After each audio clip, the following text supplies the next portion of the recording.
slightly different place this year than we were in last year, right? Couple quick words. I think our guys have had a really good summer in terms of work, individually, as a group, small groups, and as a team.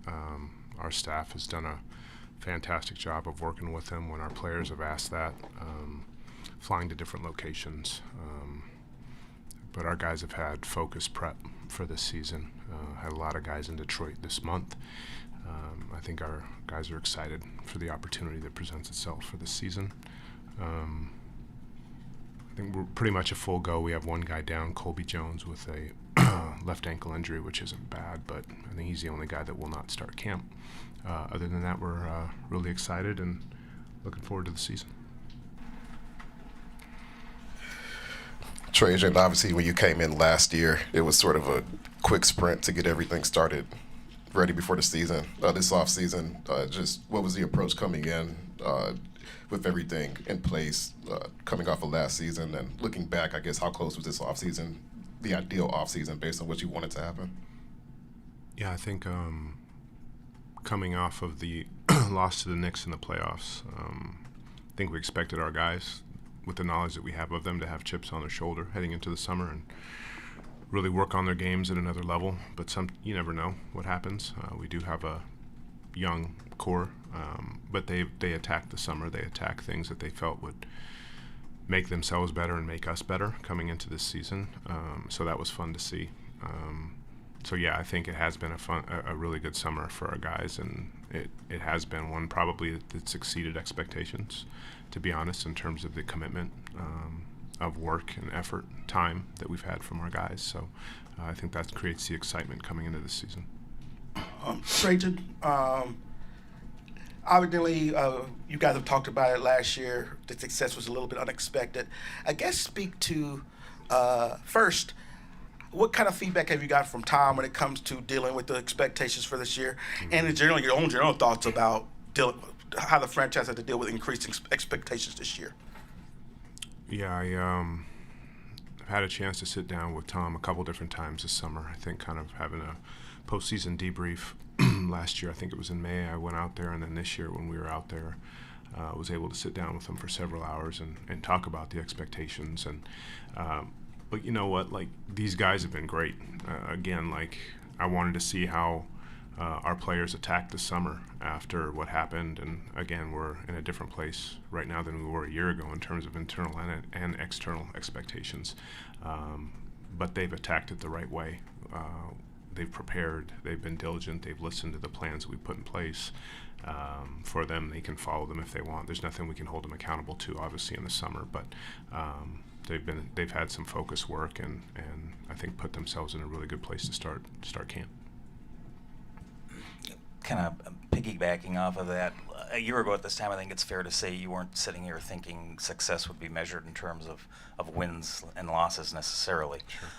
How much of that has on the spectrum, how much has that changed, and will you view this year more starkly in terms of wins and losses, or is player development still in your mind the foremost goal? I think our hope is they merge, right? I think the hope is and what I've spoken about at the start of the summer, and was as our young guys and our young core develop and get better, I think we will get better as a team, and I think everybody hopes that means more wins. Sometimes it always doesn't, but I think it's we're better. I've always said it, and you're gonna get on me all the time and say you're boring, but I hope we're better in January than we were in November, and better in March than we were in January. And that's it, individually across the board and as a team. So hopefully we're playing our best basketball as you go March into April, and we can enter the playoffs competitively. But I think the hope and the goal for this team is to have a chance to make the playoffs and then do something there. That's what these guys have been focused on. So I think anything less than that would be a disappointment. But I'm not saying that that's what they want. I just want continued growth from within, us staying together as a collective unit as the season goes along. But I think we have a good group that's going to do that, and they're ready for this opportunity, and they're excited about it. Trajan, you mentioned everyone, but Kobe Jones is going to be available for camp, which means Jaden Ivey is going to be participating in camp. What can you share about his recovery and how he has looked so far throughout the offseason? Yeah. Everybody remembers, January 1 when that injury happened. It's been a tough road for him, especially at the beginning, watching our season and not being able to be a part of the success that we had. I know it was really hard for him. Emotionally, it would be hard for any player, but he was there supporting his teammates the whole time, which I think meant a lot to those guys.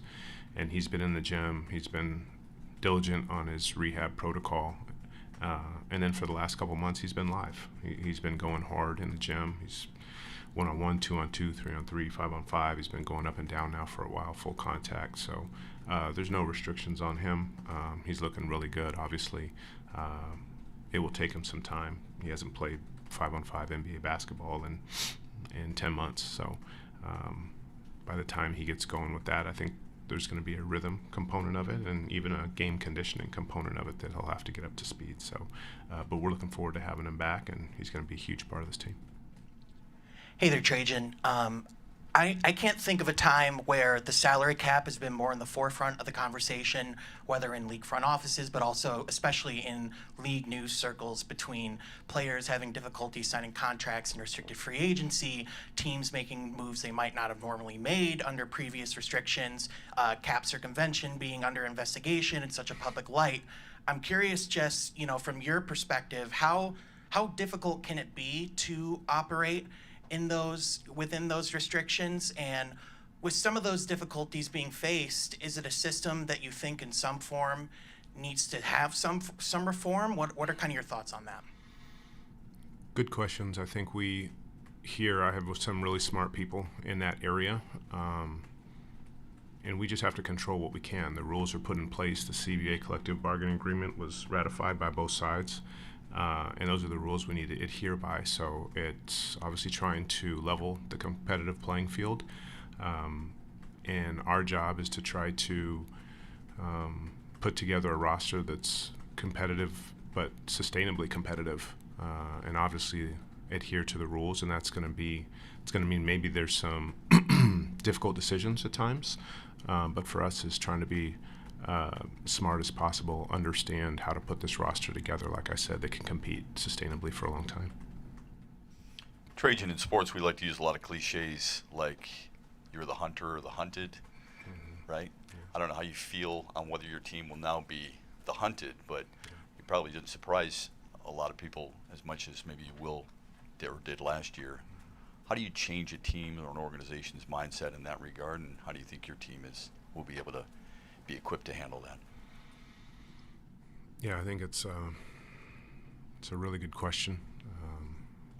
I like to use the word targets, so it's similar, right? I think when we approached the season last year, we had a target on everybody's back, obviously being the worst team in the league the previous year. So not that it's easy, but it's easier to approach every game, to use your word, as the hunter.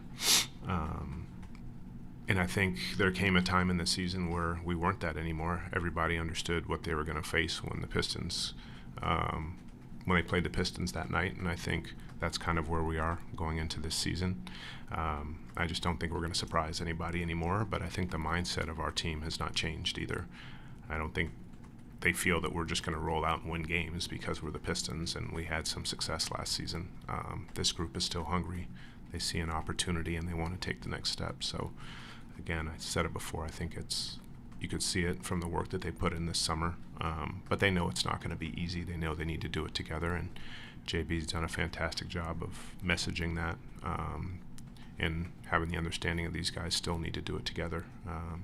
We're going to be the best team when everybody's locked in and all on the same page, fighting for the same thing.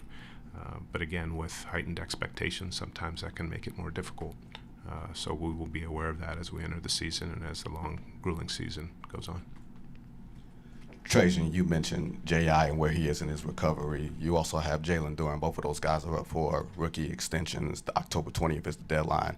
Is there an expectation to get deals done, especially when you talk about the difficulty in team building? Is there a hope to get deals done? Not asking for specific details, but kind of asking for specific details. Look, we're excited that they're both members of the Pistons. They're going to have huge roles this year, and both of them, the way they play, will impact our success or not. So whether we get deals done or not, I don't know what that happens, but I'm not going to comment on them unless they do or they don't when that time comes. So that's going to be between myself, the player, and the agent. But we're happy that they're Pistons, and we'll see what happens. Hi, Trajan. In what ways did Cade Cunningham and the current leadership make you feel comfortable enough to, not bring back 2 or 3 vets that contributed to the historic jump last season, both on the court as well as their experience? I think a couple of the things that happened in the summer it wasn't because we didn't want to. It's because some things just happened, whether it was another team or in one player's instance, he's obviously under investigation. So, but Cade did an incredible job leading last year. His performance on the floor was obviously being an all-star, all-NBA player. And then off the court, he led and I think matured greatly as the season went along. And he's continued that this summer in attacking weaknesses, getting in better shape, getting stronger, and continuing to mature as a leader as well. So he's the leader of this team. He wants more, we want more. And we're excited about this season with him as our leader. Trajan, what you guys did last year, going from a team like you said was the worst in the NBA to a mid-40 win team, that's impressive, very impressive, right? But every year in the NBA, there's usually one team that does something like that, right? A couple of years ago, it was the Chicago Bulls. A few years after that, it was the Sacramento Kings. But both those teams, the following season, they kind of stagnated.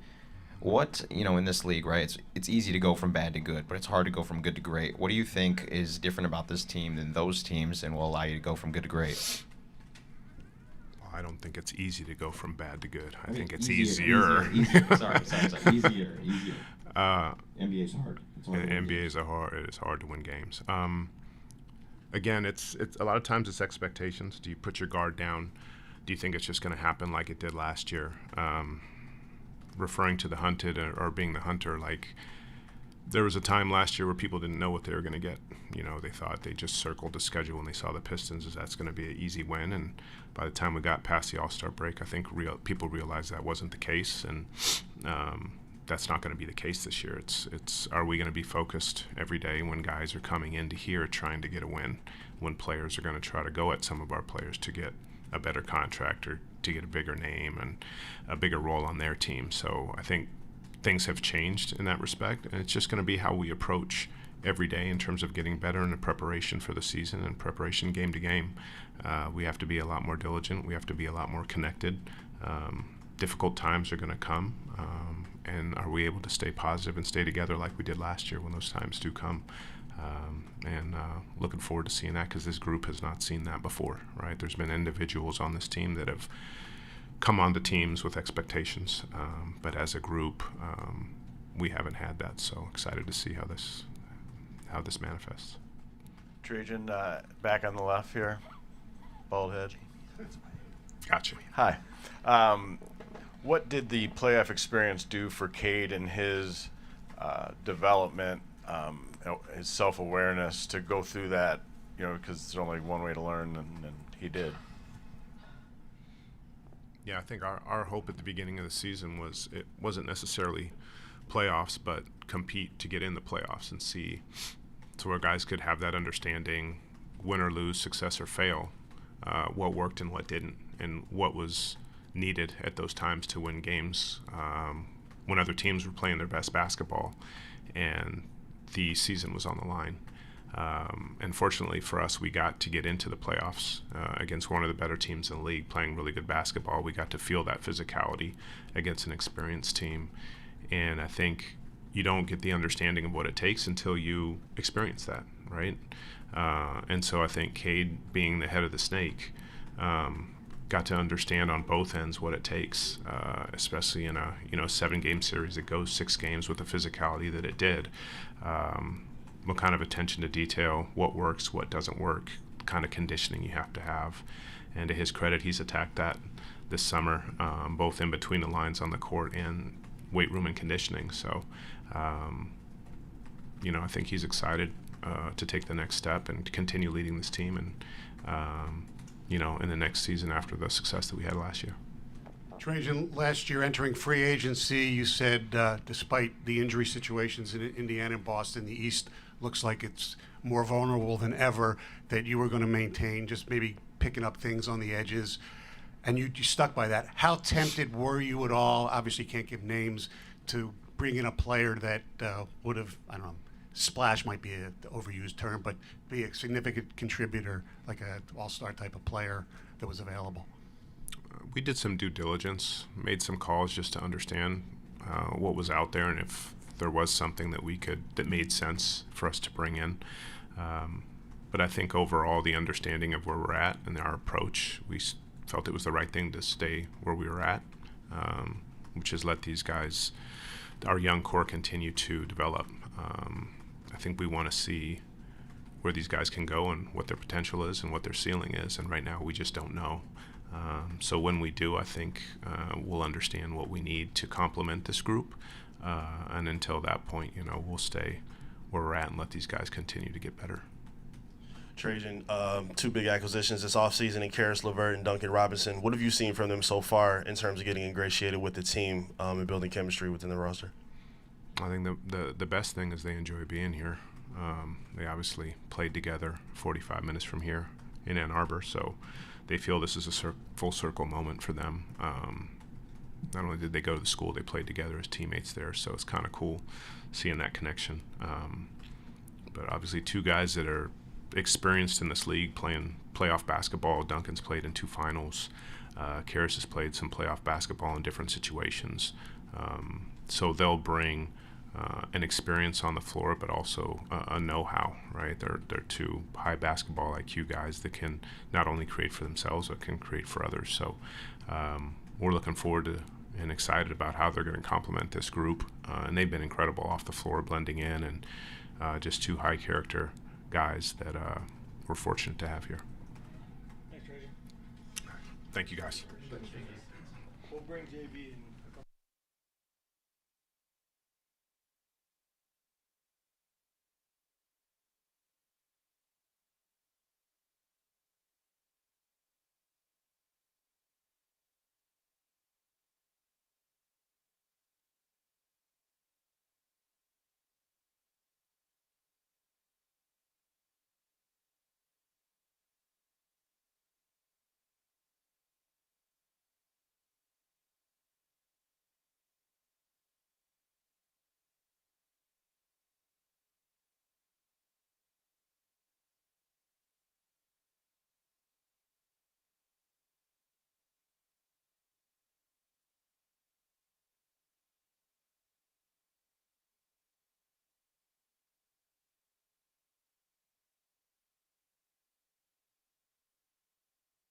Good, how we doing? A lot of y'all today, huh?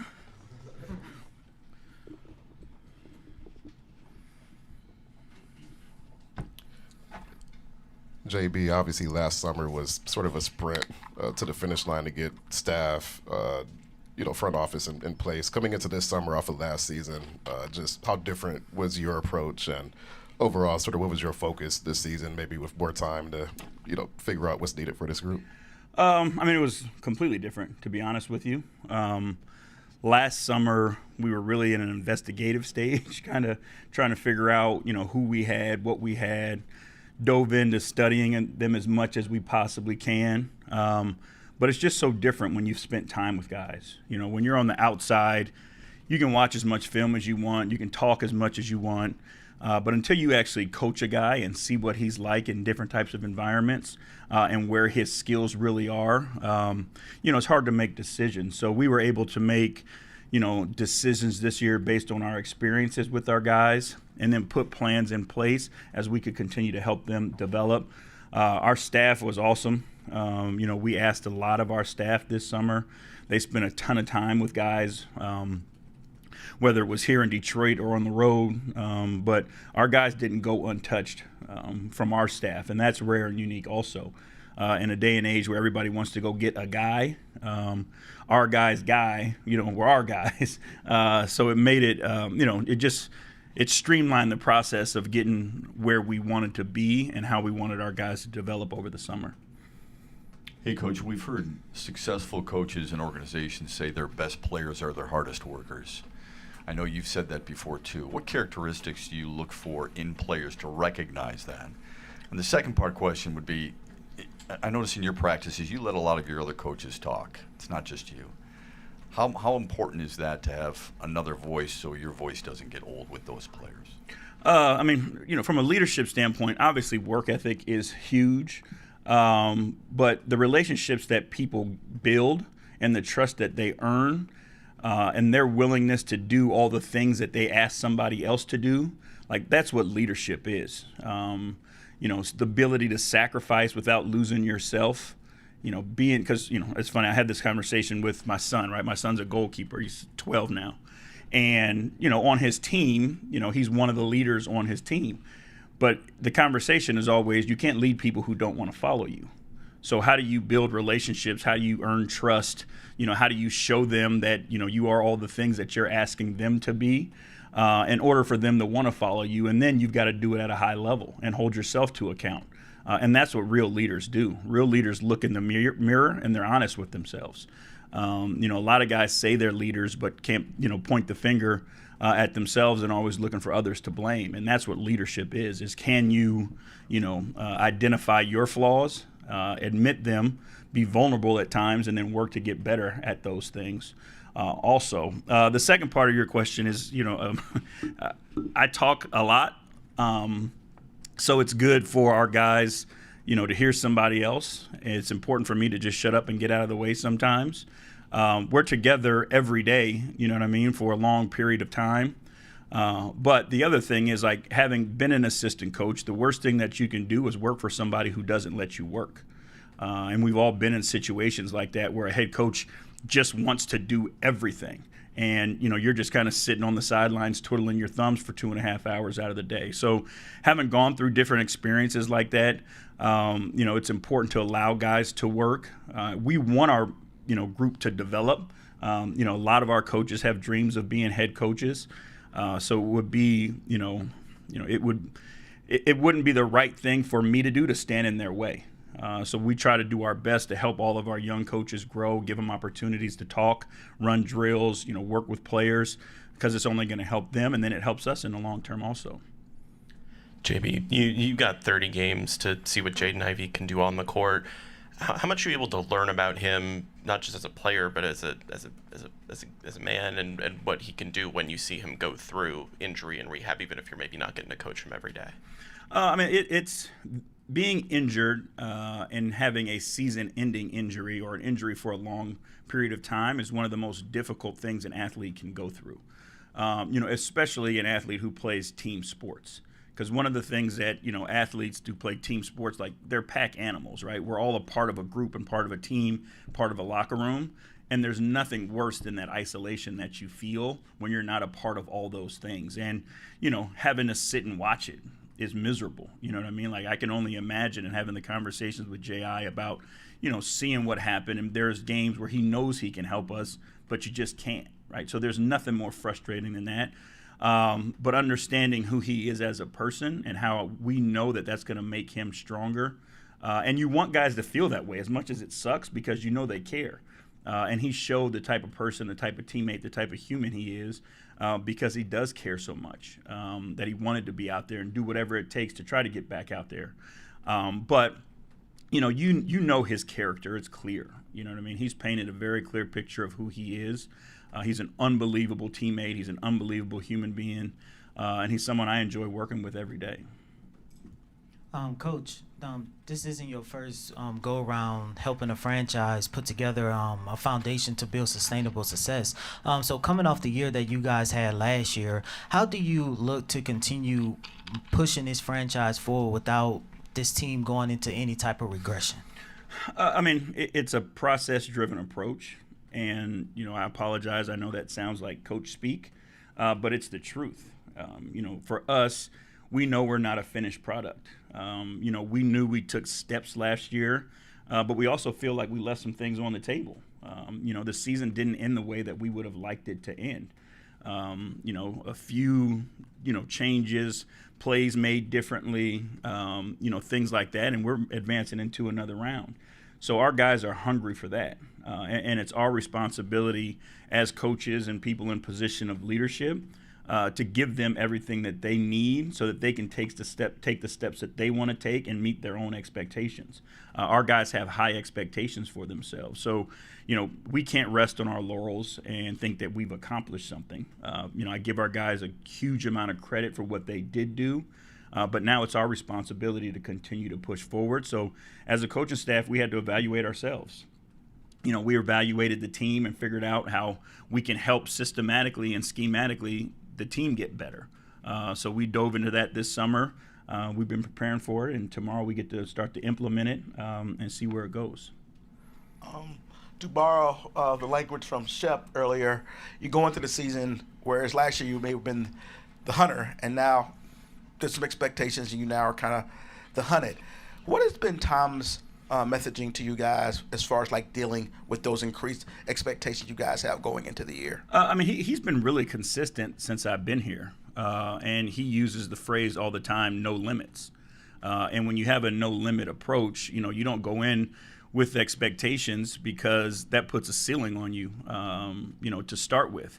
And so he's always pushed our group, to exceed the outside thought and, not listen to the outside thought. Like, he believes and trusts in, our guys. He shows his belief and trust in myself and Trajan to do the job that we were brought here for at a high level. And when you have that type of support and when you have a guy who's behind you that allows you to take risks, and you don't have to feel like you're constrained in a box, and doing what everybody else does simply because, that's what everybody else does, it gives you an opportunity to take some chances. And we all know, like, without those risks, there's very little reward, but you got to have the courage to do it.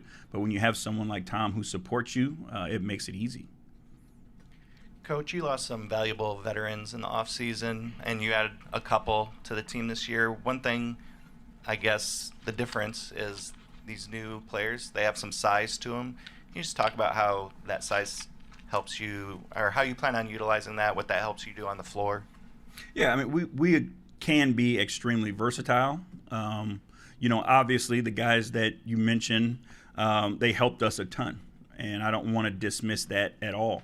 We're appreciative of all the things that they did to help us grow and have the successes that we had last season.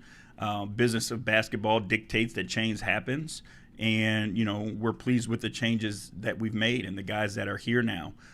Those guys, all of them, because of their size, like you mentioned, and their skill set, bring a ton of versatility to what we can do and how you can mix and match them with our guys. Like, we could play 6 or 5 guys, that are about 6'8" if we wanted to, and be extremely fast, right? Be able to switch a lot of things, be able to trap more, be able to pick up more on the full court.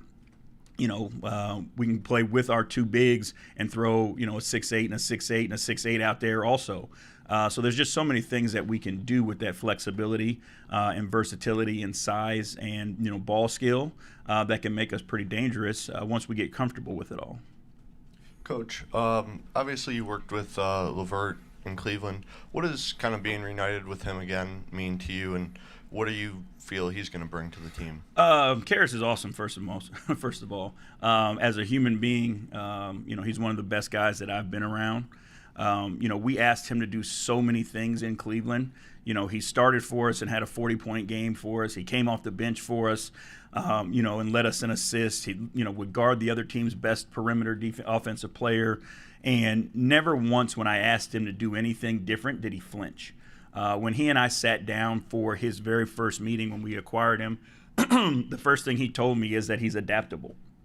And it's true. A lot of guys say that, but when, the adaptation starts and there's some up and down or fluctuation, then their attitudes tend to fluctuate also. And he never did. He just continued to do everything that we asked him to the best of his ability, and, obviously impacted our growth there, and I expect him to do the same thing here. JB, what player, assuming you've seen them work out in the offseason, do you think fans will say, oh, God, look at the improvement this particular player made? Who would that be? And second part question, In your role as a coach, what do you think you needed to work on the most heading into this season? First of all, and this is, again, sounds like coach speak and punting, but if we've done our job properly, all the guys that you see on the floor, you'll see that they're better. And I think our coaching staff has done that. I think they've spent a ton of time with guys, whether it was here, Dallas, Miami, LA, like Indianapolis, like you name it, and our coaching staff was there. Not only our coaching staff, but our performance staff as well, helping guys get better, helping them get stronger, faster, obviously developing their game and those types of things. So I don't want to seem dismissive of the question, but if we've done our job properly, which I believe our coaches have, that's what you'll see.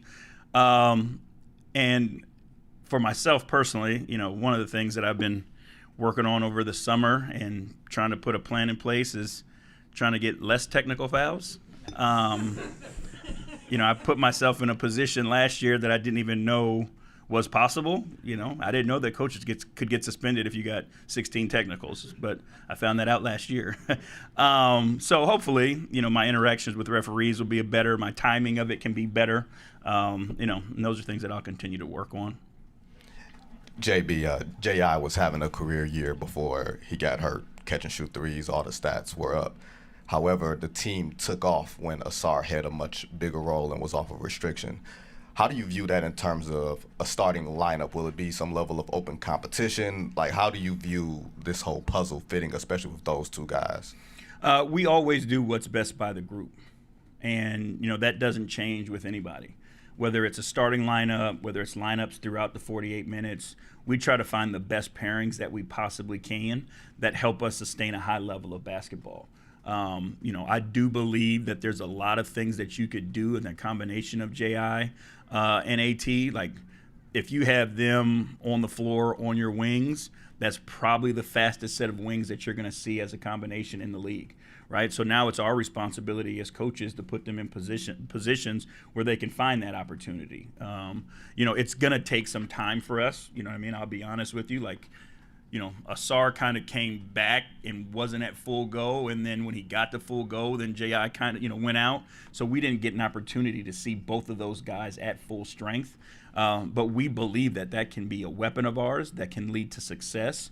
And it's just a matter of timing when you use it throughout a game. There's opportunities, whether it's coming out of quarters or going into quarters, where other teams are just trying to working their way, to finish the break or start the game.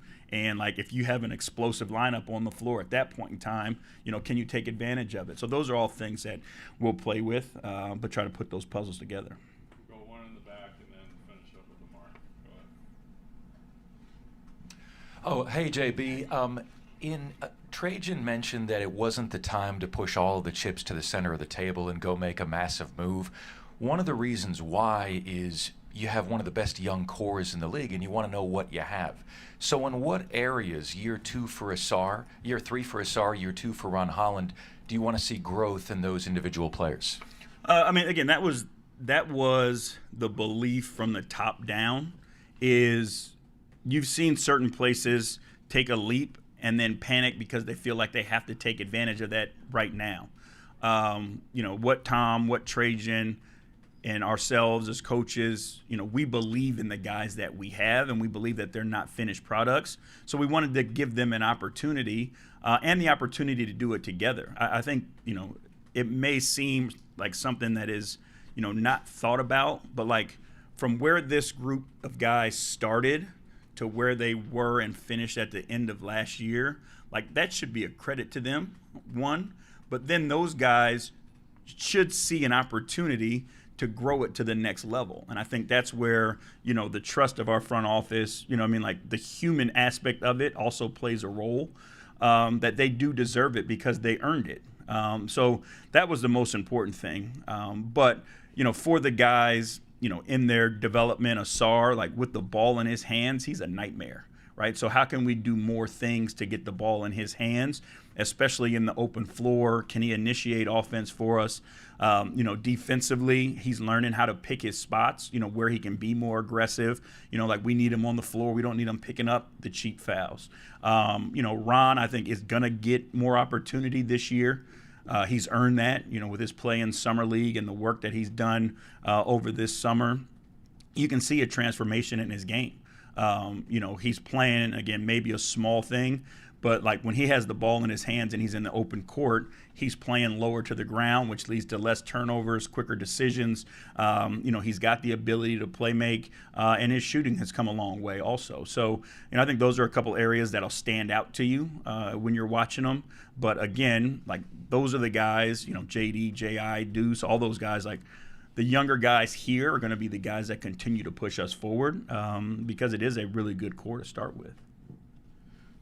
Still on the topic of Ausar, obviously he missed end of his rookie season last summer, beginning of last season with the blood clots. He had to play himself into shape, and the coaching staff kind of had to learn him on the fly. Just how beneficial has this summer been for him being healthy, and how have you gotten to know him better and his game better as well? Yeah, there's nothing like the offseason for improvement, and especially with what he was going through, like to try to compete at an NBA level and be asked to do so many different things as far as guarding the other team's best offensive player and then still trying to play offense while you're working your way into shape. Like that's extremely difficult to do. And you come back and do it and you can only play 3-4 minute spurts. Like it's hard to catch a rhythm in anything in a 3 or 4 minute spurt. So what Ausar did last year and his ability to finish the year the way that he did, again, just shows like how talented he is, how committed he is, and how willing he is to do all the extra work. And he did that at a high level. So now this summer, being healthy for him was huge. Being able to work on his skill set, work on his craft, play more basketball over the summer, more one-on-one and those types of things was huge for him. And then obviously not fighting the conditioning piece as much as he was last year, coming into camp in better shape will just allow him to let his talents run. And that's what we say, like conditioning is the ultimate cheat code, right? If you can play at your highest level longer than your opponent can, it's going to give you an advantage. And if Ausar can play at his highest level with the freak of nature abilities that come along with him, just imagine what he's going to be capable of. Thanks, JB. Thank you. Thank y'all.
good?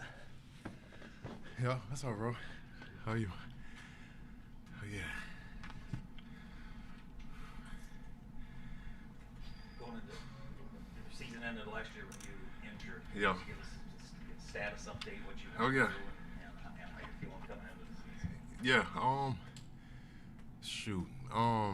Yeah, yeah, just dealing with my knee and calf, that first round series last year, but I'm healthy, I'm in a great spot, and I'm ready to get after it.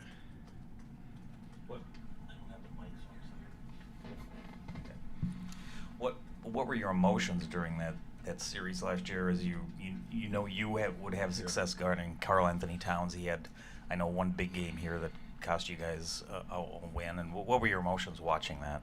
Oh yeah, it was frustrating. It was definitely frustrating. I felt had I played, the series would have turned out different, and we would have been able to, advance. Adding, what I do in defense and my task with guarding Cat in that series. I feel like it would have been a different outcome. Stu, as you know, there's a lot of fierce competitors in this league. Everybody works hard in the offseason and is trying to improve. What do you try to do, especially this offseason? Trajan talked a lot about how hard you guys worked. What do you do specifically to give yourself a competitive edge over other teams? I would say just staying in shape. Just staying in shape, staying active, and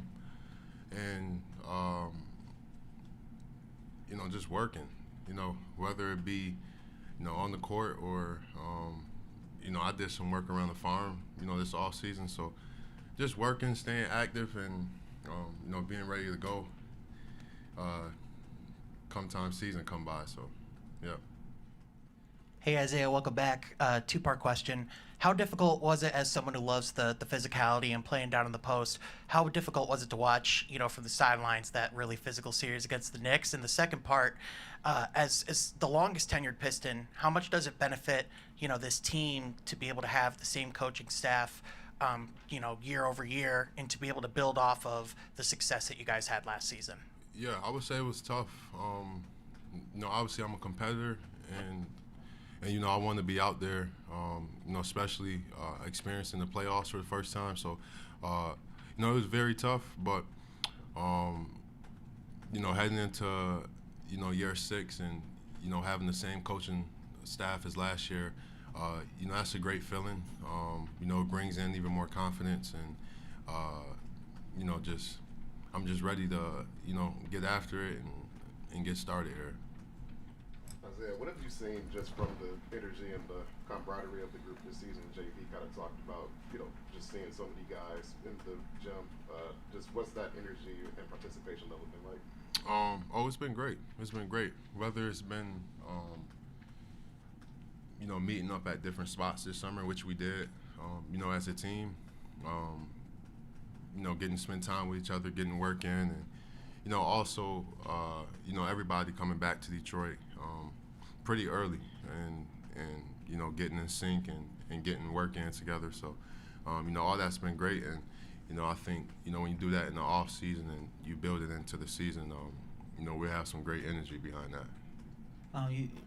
Since the start of Media Day, we heard you guys talk a lot about, the work that you guys have put in on and off the court. When you guys had those, team scrimmages and stuff, who would you say had taken, the biggest leap so far heading into training camp? Man, it's hard to say because we're all competitive. I feel like just as a group, as a whole, we've looked great. A lot of guys taking steps. I would say personally, I'm excited for Ron Holland's second year. I'm excited to see what Bobby Clint may give us this year.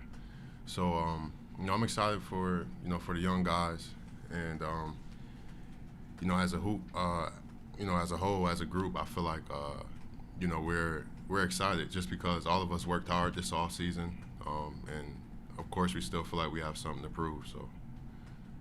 Stu, you mentioned just how beneficial it was for you to be able to be on the farm, spend time with your family. How nice has that been for you to kind of disconnect from hoop and just spend time working on you and spend time with the family? Oh man, that's been great. You know, it's been great being able to spend time with my fam. You know, being able to, you know, do stuff around the farm, planting trees. You know, it was a great experience this past summer, and man, I don't know. You know, it was a great, like, you know, mentally, like, break, and you know, when you get back to it, it makes you, you know, it makes you miss the game and realize how much you love the game. So, you know, now that I'm here in this setting, you know, with all this energy, you know, I'm ready to, you know, pour into our squad and get after it. Stu, after last season, it was a bit of a different approach, you know, going through the struggles that you guys went through, and then kind of just saying, hey, we're ready to move forward, kind of flush what happened the year before. Now coming into this season, you know, having the playoff run and whatnot, it's maybe a different mentality now building off of last season. Are you guys trying to have the same approach of let's just move on, what happened last year was last year, or are you using that motivation of last year to be better and move on from next year? Oh yeah, I feel we're using last year to motivate us even more.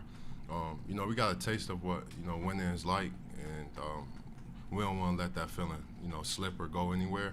You know, especially with you know, being here, going into my 6th year, and you know, experiencing those years. You know, it feels really good to win, and you know, once you win, you don't want to go back. So I think, you know, the rest of the guys kind of feel that way. So you know, it's some urgency behind that. Stu, you've been very versatile throughout your career.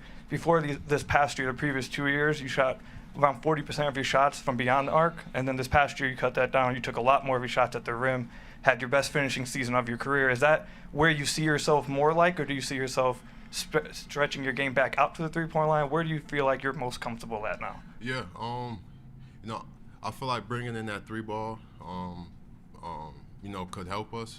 You know, it's something that Coach has, you know, spoke to me about. So, you know, obviously still continue to, you know, do what I'm great at. But, you know, I feel like it's a weapon. You know, when, you know, obviously 2 seasons ago I shot, you know, almost 40 from 3-ball. So I feel like it's a weapon, especially when we play against certain teams, different coverages. So, you know, I look forward to bringing that back.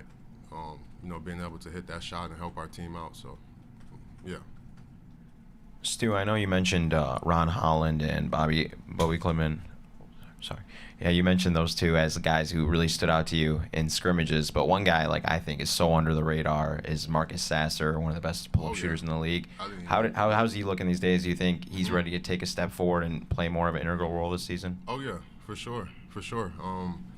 You know, Sass has been looking great this off season, putting in work, and you know, I'm excited to play, you know, with Sass, and you know, I look forward because I'm sure me and him will be sharing, you know, a lot of minutes on the floor together. But you know, he's looked great this off season, and you know what he's been working on, and you know, I'm excited for you guys to see that. Curious, how close were you to coming back in, you know, at the end of that playoff run back here?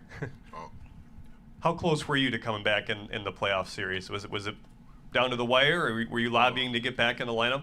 Oh yeah, for sure. Yeah, I was gonna try to give it a go. You know, if it got to Game 7, I was gonna try to give it a go again. But you know, obviously it didn't work out that way. And you know, like I said, we're looking forward to, you know, this year getting back there, and you know, God willing, all of us can stay healthy and have a great season. Stu, you also got a chance to see you perform musically this off season.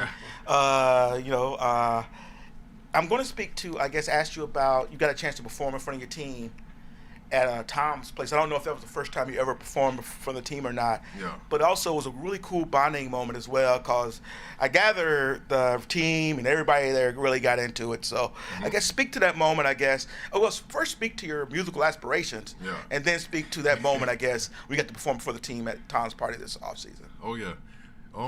Man, I say the music comes from my pops. You know, he you know, growing up, my dad would throw like a lot of like bashment parties and stuff like that, and he'll have this music set, and he named it Isaiah the Prophet. So, you know, every time music is playing, you know, he'll scream that on the mic and stuff like that. But that's pretty much where, you know, my music aspiration came from. You know, listening to dance hall, reggae, and I don't know, man. The song just kind of, came about, listening to the beat and, was able to put some lyrics to it. But, and then obviously, at the party, I was able to perform it in front of the team and stuff like that. That was great. The guys were pushing for it, pushing me to perform it. So, I did that for them, and, it was great. So what did Big Shot tell you about your performance? Oh, no, he liked it. Yeah, he liked it. He had good things to say. So, yeah, that was it was awesome. That was an awesome moment, though. Yeah. Hey, Isaiah, going back to last year's media day, you said that you were happy to see the success that the Lions were having and how the fans were supporting them and how you desired that type of support for the Pistons as well. Well, what was it like to finally get a taste of that in this previous playoff series against the New York Knicks? Despite it being cut short for you, the fans, they did show up and show out. And just what's the message to them as you guys seek to push this thing even further? Oh, yeah. I would say, the city, the fans, they deserve it. They deserve it. From coming in as a rookie and to now, and see how every year, no matter what we've been through those seasons, they still continue to show up for us and support us. So, for us to be able to make the playoffs and just have a good season, I feel like the fans, the city, they deserve that, and they deserve even more of it. So, we're working hard to continue to give them that. Cool. Appreciate y'all. Yeah.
One, two, three, four, five, six, seven, eight, nine, 10. 1, 2, 3, 4, 5, 6, 7, 8, 9, 10.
Just been efficiency, making a lot of shots, just knowing the game a little bit more, kind of slowed down, more confident, worked a lot on my playmaking skills, so just excited for this year and to see the hard work I put in pay off. Marcus, watching playoff basketball is one thing, being a part of it is another. What did you take away, from that experience as a whole, and how much did that drive you more to get into the gym this summer? It's a different type of focus when they was out there, different type of intensity. But I learned a lot, just seeing it, firsthand being there. And it pushed me to another level, during this summer because I wanted to really be out there. That's the best type of basketball it is to play at that level. So it just, put an extra, battery, little chip on my shoulder this summer because, I want to be out there on the court during the moment. Marcus, you had a lot of moments in the second half of the season and really started to kind of come on strong after Dennis Schroeder, showed up to the team. Kind of talk about what you learned from him toward the second half of the year and into the postseason run too.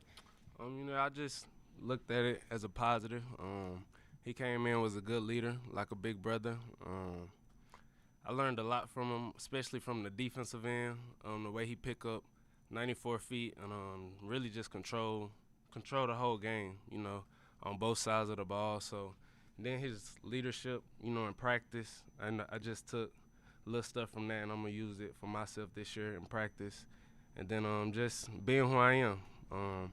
He told me a lot of his stories when he was young, how he got on the court and stuff like that. So everybody got a different story, but, he was a big impact for me last year for sure.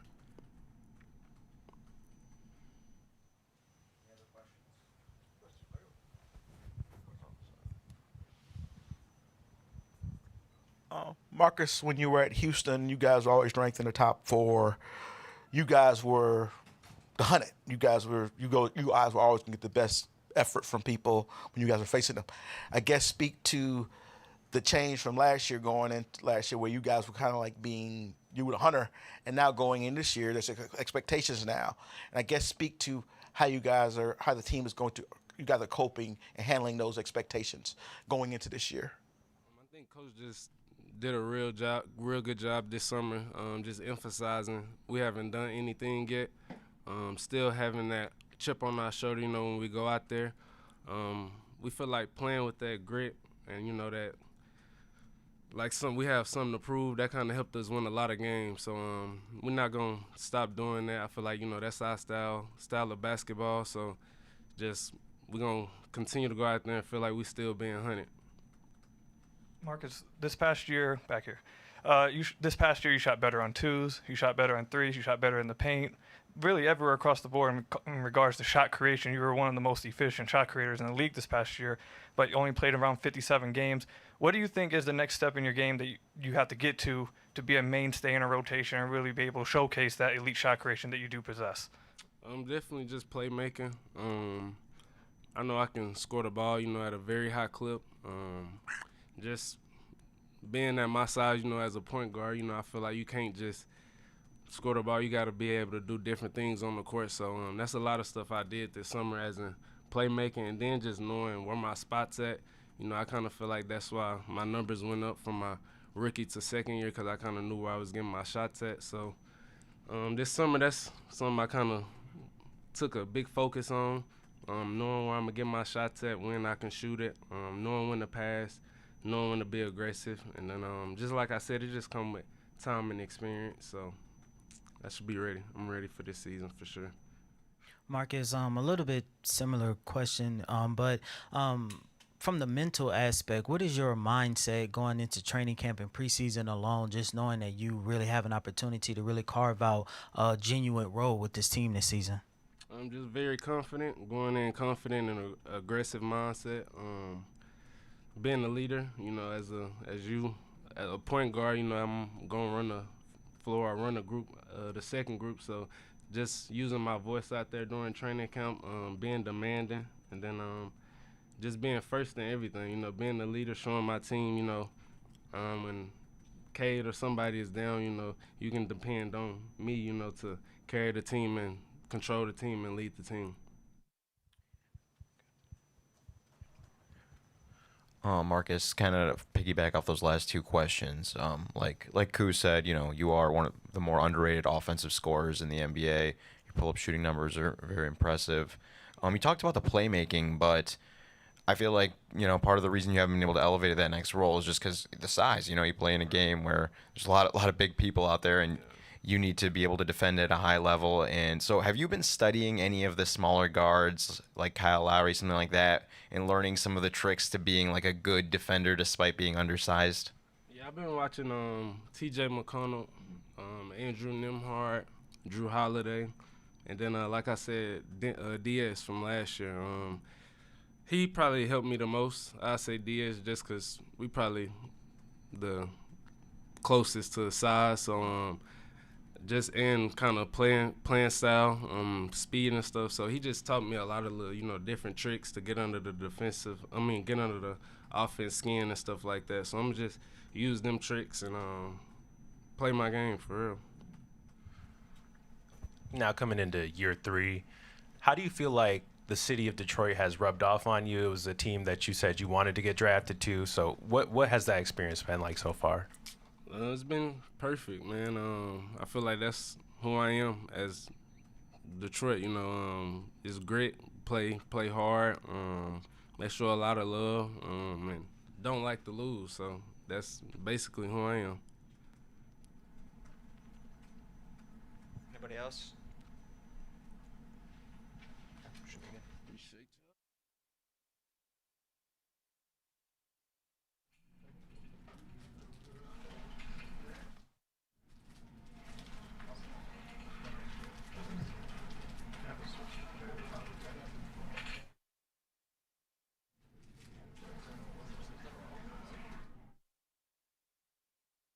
I thought it was your mic. I was trying to turn it off. Oh, it was on. I double checked. Oh, we were saying turn it off. Oh, I think that's, yeah, I think it was your mic.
What's up, everybody? What's up, Cade? Long time no see.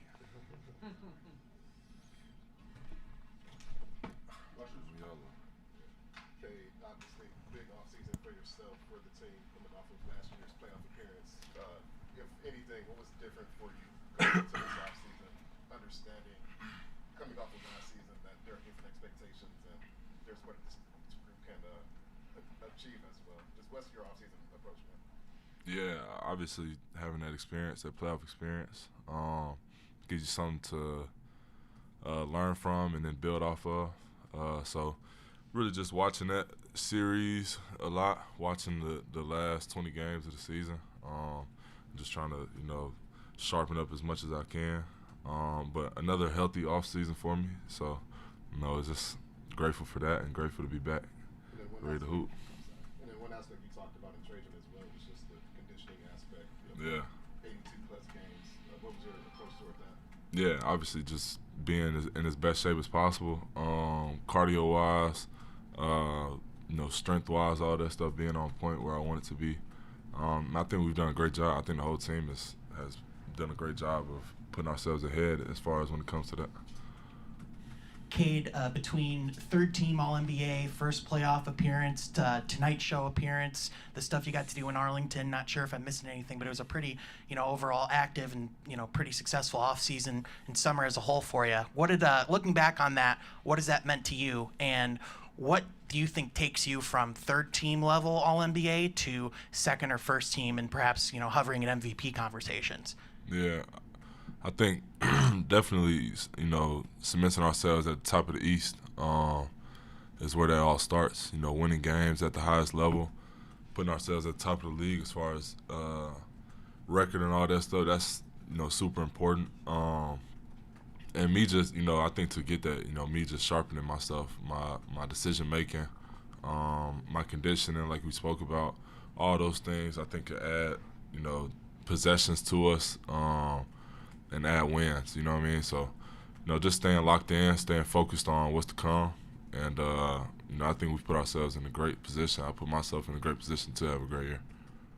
We've heard just kind of about the amount of time you guys have been able to spend as a group, and whether that be off the court and hooping.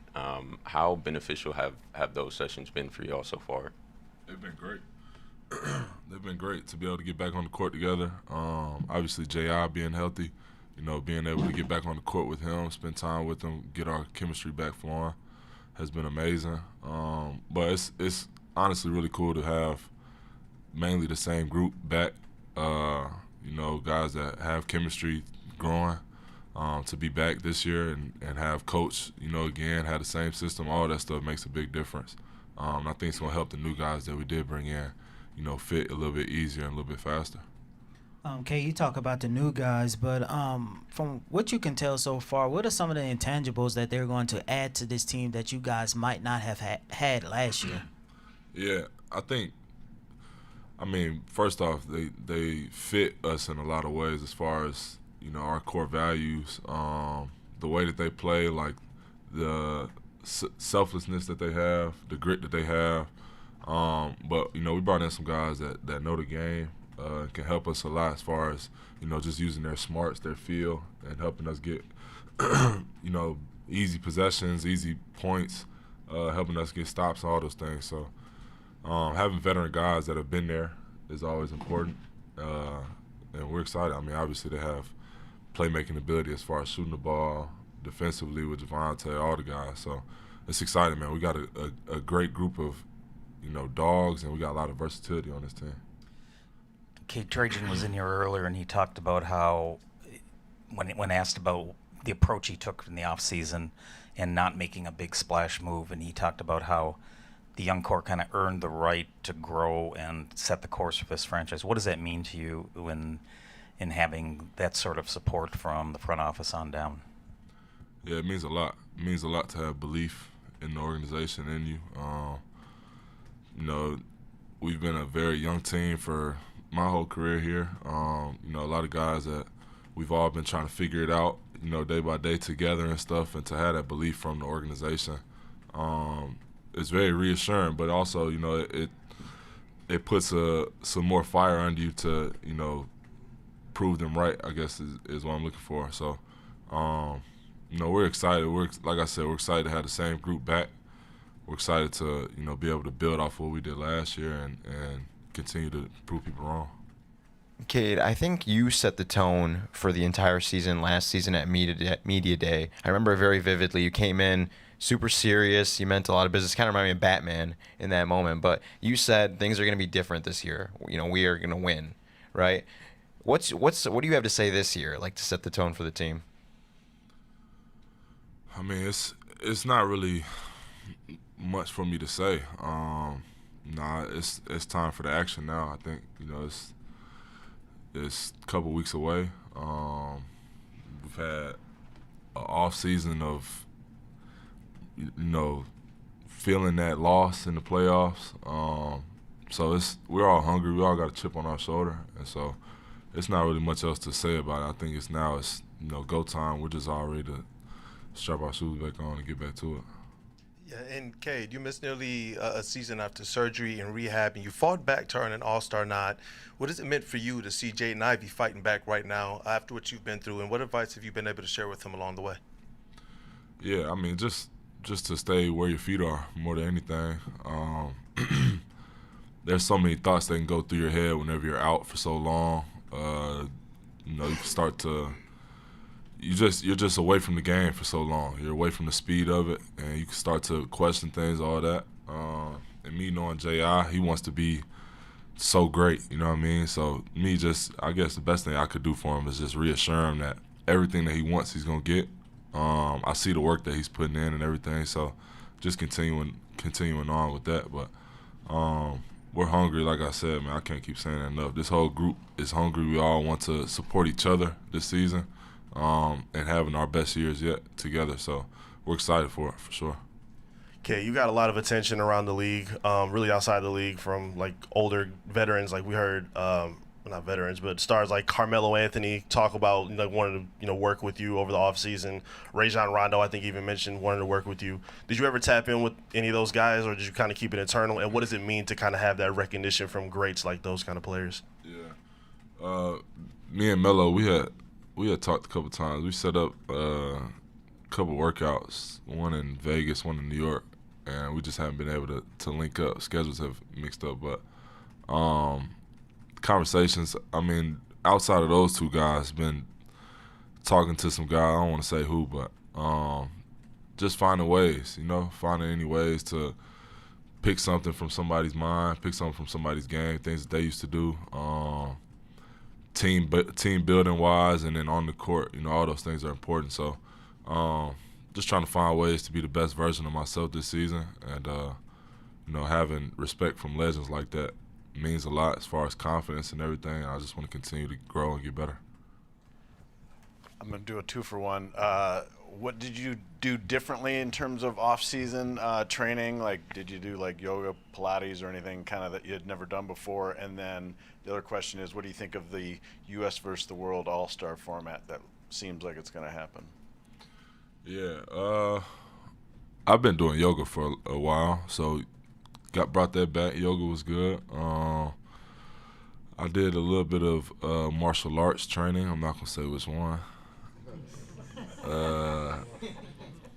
Then, yeah, I mean, other than that, pretty square with everything. Same. Just trying to sharpen all the tools. The world versus U.S., let's see how it goes. I think it's interesting. I've wanted to play in the East versus West game, me personally, but I think I'll have my opportunity to do that one day. So I'm excited. I'm hoping that it goes well and that we can get some more numbers on the All-Star game this year. I think that's the whole reason why we're doing that. So hopefully the competition is up. People are going to be, playing for the U.S. I know we're going to be playing hard. I think the U.S. will all be playing hard to represent their countries and stuff, the world, I mean. So I think it'll be good. We'll see how it goes. Yeah, I mean, just people engaging in it more than anything. I think we've lost some engagement. I've heard we have. So we'll see. We'll see how it goes. I'll do my thing. Yeah. Sorry. Cade, speak to Tom's messaging to you guys in dealing with the increased expectations from you guys this year. Definitely a complete 180 from last year, what people thought of you guys going into the season. You said what Tom has been What's saying? Tom's message been to you guys around dealing with the increased expectations?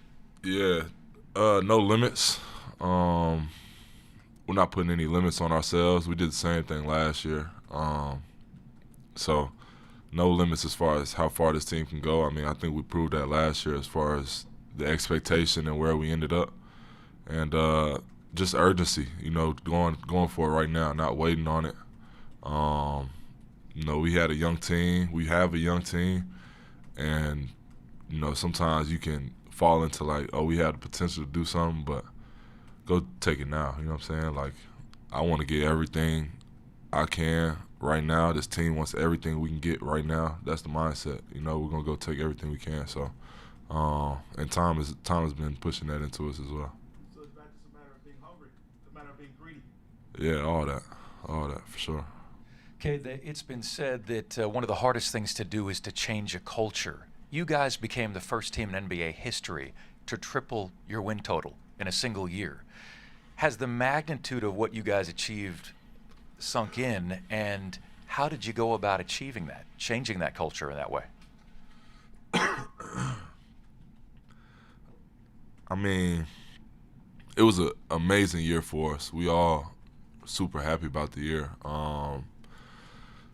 At the end of the day, like, we all want a championship out of this, and that was a great stepping stone for that.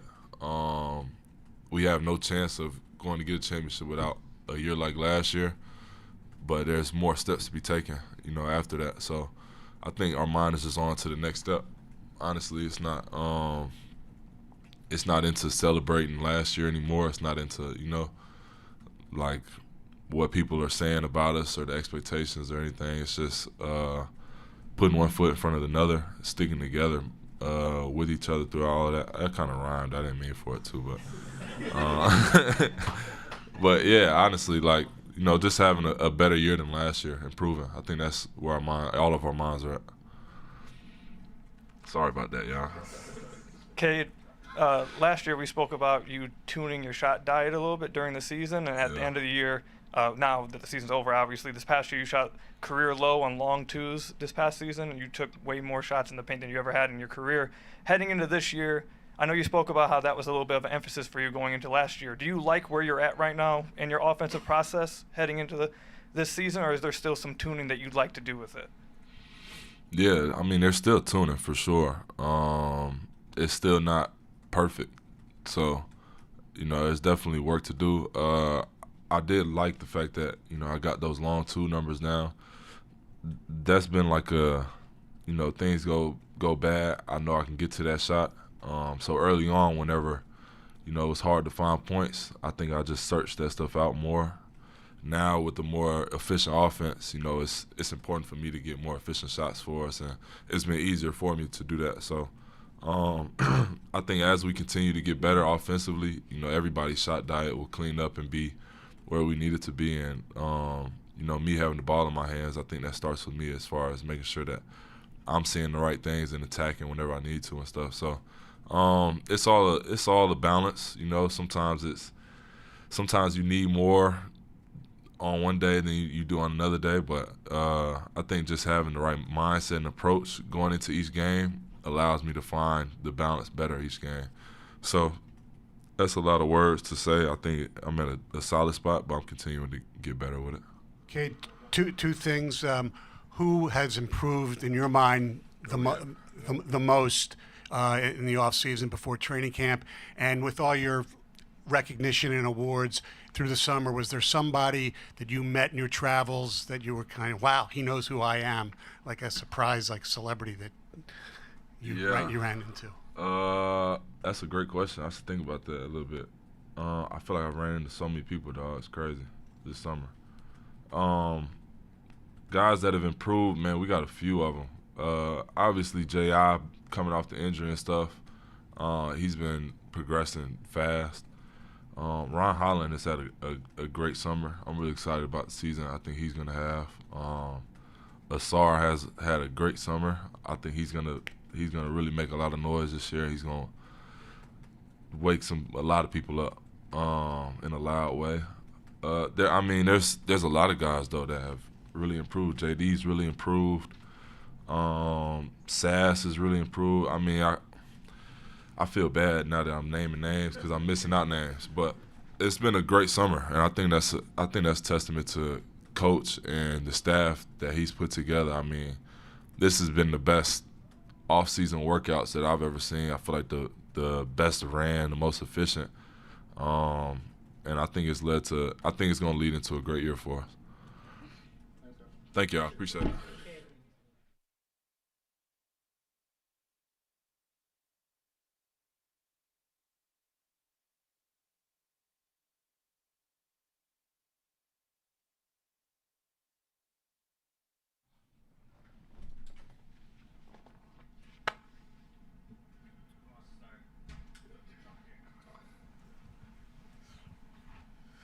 Duncan, just how does it feel to finally get to this point where after, working out all off season, you getting acclimated, guys are now in the gym to start to feel more real. Just how is it to finally get to this moment? Yeah, it's exciting. This is what we're working towards, the start of training camp. It's been really impressive to see how many people have just been in this facility for the last several weeks, gearing up for this. So I feel like it's a really good opportunity to just hit the ground running with this group. And to your point, now it starts to become real. As much as we were building towards something with the workouts, obviously with training camp and preseason, there's a different intention behind it. So should be good. Duncan Robinson, I don't know why I called you by your government name there, but how you doing, man? You can throw McBride in there if you want. It's my middle name, Duncan okay. McBride Robinson. Duncan Brian Robinson. Since we're doing governments. I was gonna say, I feel like the hardest thing to develop in basketball is like the handle, right? It's super hard to level that up. And I remember watching you early in your career, you really didn't take too many dribbles, right? I think that he actually ran like certain actions so you wouldn't have to dribble. And then towards the end of your run with the Heat, you became a really good driver, a really good playmaker off the catch. How were you able to improve in this area so vastly? I don't know that my skill ability of dribbling the ball has improved that much. If you still watch me play, like my handle and my drives are relatively simple. I'm not out there like some of these other guys like Cade, like patting the ball, making like 3-4 moves. I try to simplify my game as much as possible. So it's a lot of straight line drives. It's a lot of 2-3 dribble plays at the most. A lot of it is just intent and then decision making. I think so much of the game is really geared towards can you make and optimize your decisions. And what allows you to do that is understanding reads and not getting sped up. And I think over time I've just gotten a better feel and sort of acumen for what it means to decision make and play make at this level. And I try to my point earlier, I just try to keep it simple, honestly. If someone's trying to get me off the line, I'll use a couple of dribbles to get in the paint and see what's what from there. So obviously I've worked at it, the decision-making aspect, but in terms of the actual handle, it's not like I've done anything crazy to drastically improve it. Cole Swider was someone who spent some time with the Pistons last year. He had mentioned you taking him under your wing while in Miami. I was wondering, who of the young core do you look forward to kind of doing the same for here? It's hard for me to single out one person with this young group because there's so many guys that are super eager and interested and ambitious about being great players. And not necessarily that I'm like some great player, but just trying to steal little things, whether it be about taking care of your body, whether it be about, shooting, whether it be about a routine. I've gotten more questions in the last 3 or 4 weeks from guys than I ever would have expected. And I think it just shows how ambitious this group is and how much they all want to be great players in their own right. And what that does when you get that cumulative effect and bring it together into a team dynamic, it's sort of like that rising tide that raises all boats. So there's been a handful of guys that have been super inquisitive and just eager to try to learn. So for me, it's humbling because I'm sort of sometimes you want to learn from me, but it's really eye-opening to just see what the makeup of some of these guys are. Duncan, obviously this is your second team that you've been on. Previous one at Miami, really obviously like big about their culture. They even had it on their jerseys for a couple of years. So coming here to Detroit, whether it's what you've seen from afar or like the short time you've been here, what is it about this culture that's really impressed you so far? I think there's a lot of things that are impressive. I think one of the things that's really jumped out to me is how close the group is and how much fun they have, and the emphasis around enjoyment. I think the NBA is sort of a weird league in that everybody here, whether you're coaching or playing, is likely living your dream in some capacity. Yet you get to points through an NBA season, and I've been in it, you step into a locker room and everyone's seemingly miserable. I think this place, and granted we're like day one here, so I don't want to get too far ahead of myself, but from everything that I've gathered, this place knows how to enjoy and find enjoyment throughout the course of an NBA season. And I've found it in the relationships that guys have. I've found it in the way guys interact, coaches interact. So that's a special thing, and I'm excited to be a part of that and hopefully, bring my own dynamic to it as well.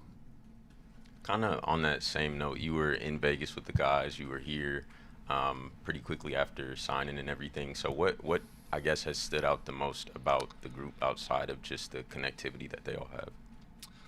I think it's a combination of sort of what I've alluded to, the connectivity for sure, the camaraderie, but sometimes you can have a close team that's unserious. And I think this group has a unique dynamic where they're able and willing to have fun, but they're also able and willing to lock in and take their craft and work very serious. So I think that's a really dangerous combination for a group, because I think if you're able to check both those boxes, you can be better than the sum of your parts. And this is it's been fun for me to just be around it first and foremost. It's been refreshing in a lot of senses. But then my ultimate goal is to, bring my own dynamic to that and continue to elevate the group, the best that I can. Have you had any negative experiences with fans about prop bets? Like, hey, I had you making 6 threes and you only made 4. And do you think if there was a way that should just be banned to take prop bets out of the system? To answer your first question, yes. I mean, that's you could pull guys. It's probably like 60 to 70% of our interactions, especially on social media. I mean, I'm not on Twitter, and I'm like sparingly on Instagram, but like, I don't know, 75% of my DMs are just like, you sold me, or like, you're unbelievable. It's just like how fickle, either whatever side of the coin you're on. I don't know banning it. I don't know. I'll leave that up to people that are, more equipped to answer that question than myself. But it's a tricky thing to comment on because we're all beneficiaries of the business of this game. So I don't know where betting fits into that, and how much of an impact it makes. Obviously, it makes some if the league is tolerating it. So I don't have a super strict opinion one way or the other. All I can speak on is, my anecdotal experience of being on the other side of those remarks, which it is what it is. Like, we're all well compensated. It's what comes with the territory to some extent, I think, is how players sort of have to look at it. Otherwise, if you get too caught up in every individual interaction, it's like, what are we doing? So I don't know if that's probably not a great answer, but it just is what it is. Yeah. Hey, Duncan, what has it been like for you to get an opportunity to reunite with Caris LeVert, and what do you remember about y'all time together at Michigan? Super excited to be back in a locker room with Caris. Caris and I were really close, have remained in touch. We were at Michigan together for 2 years. We played together for 1. I sat out for my first year. It's been awesome, seeing the career that he's gone on to have and how much of an impactful player he's been. It was fun, talking on the back end of free agency just about before we actually physically got here, but excited to reconnect and be excited about playing with each other. He's a really good friend of mine and has been for a while now. So that's definitely, it's a totally new transition for me. Totally new locker room, new staff, everything. And I've only been in one place, so I'm not necessarily used to transition in that sense. So he's made it a lot easier. Not that anyone in this building has made it hard. I mean, the whole organization has been great, but excited to be back with Caris. Duncan, so much of your offense in Miami came off DHOs with Bam Adebayo, whether you were coming around for a DHO for a three, movement three, getting top block and cutting back door and getting a layup at the rim.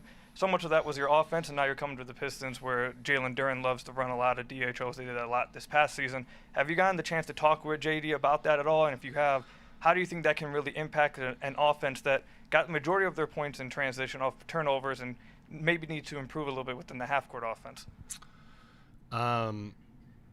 Yeah, I mean, JD is a super dynamic player. I think having played against him for the last several years, I obviously knew that, but then being here and being in the gym with him, day to day leading up to training camp, I've learned that even more. He has a great disposition about his willingness to work, and I think in terms of his development, I think the sky is really the limit. I'm really excited to build that connection with him and Stu. I've never been around people that are such willing screeners. I mean, Stu is literally got mad at me in pickup that I'm not using his screens enough. Just the ultimate selfless trying to get guys open. So that's been just awesome to be a part of just in this short sample size that we've had. So I'm excited to build that connection. My goal is obviously to be a weapon coming off of screens, but then ultimately to help them, be the best version of themselves too, getting the ball back to them, letting them be playmakers in their own way. So I'm excited to build that connection. It's not going to be something that happens overnight. It's something that you build and work on, but I have zero doubt in my mind that, it can be a dynamic combination for sure. Thanks, Duncan. All right. Appreciate it.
J.I., obviously it's been a process from January 1st until now. Can you just walk us through, specifically getting to the offseason, getting healthier?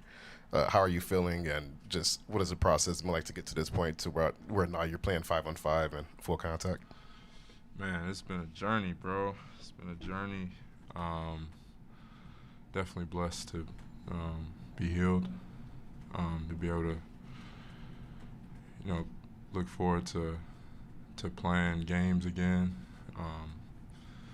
The journey has been definitely a grind to get back, to get healed, to get stronger. It's definitely been a grind, but I'm definitely thankful to be in this, this position right now.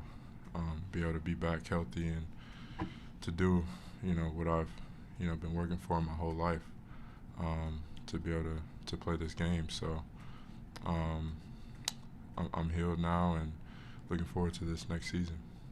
Hey, J.I., Trajan Langdon throughout the offseason talked about the possibility of you taking more of a ball handler role for this upcoming season.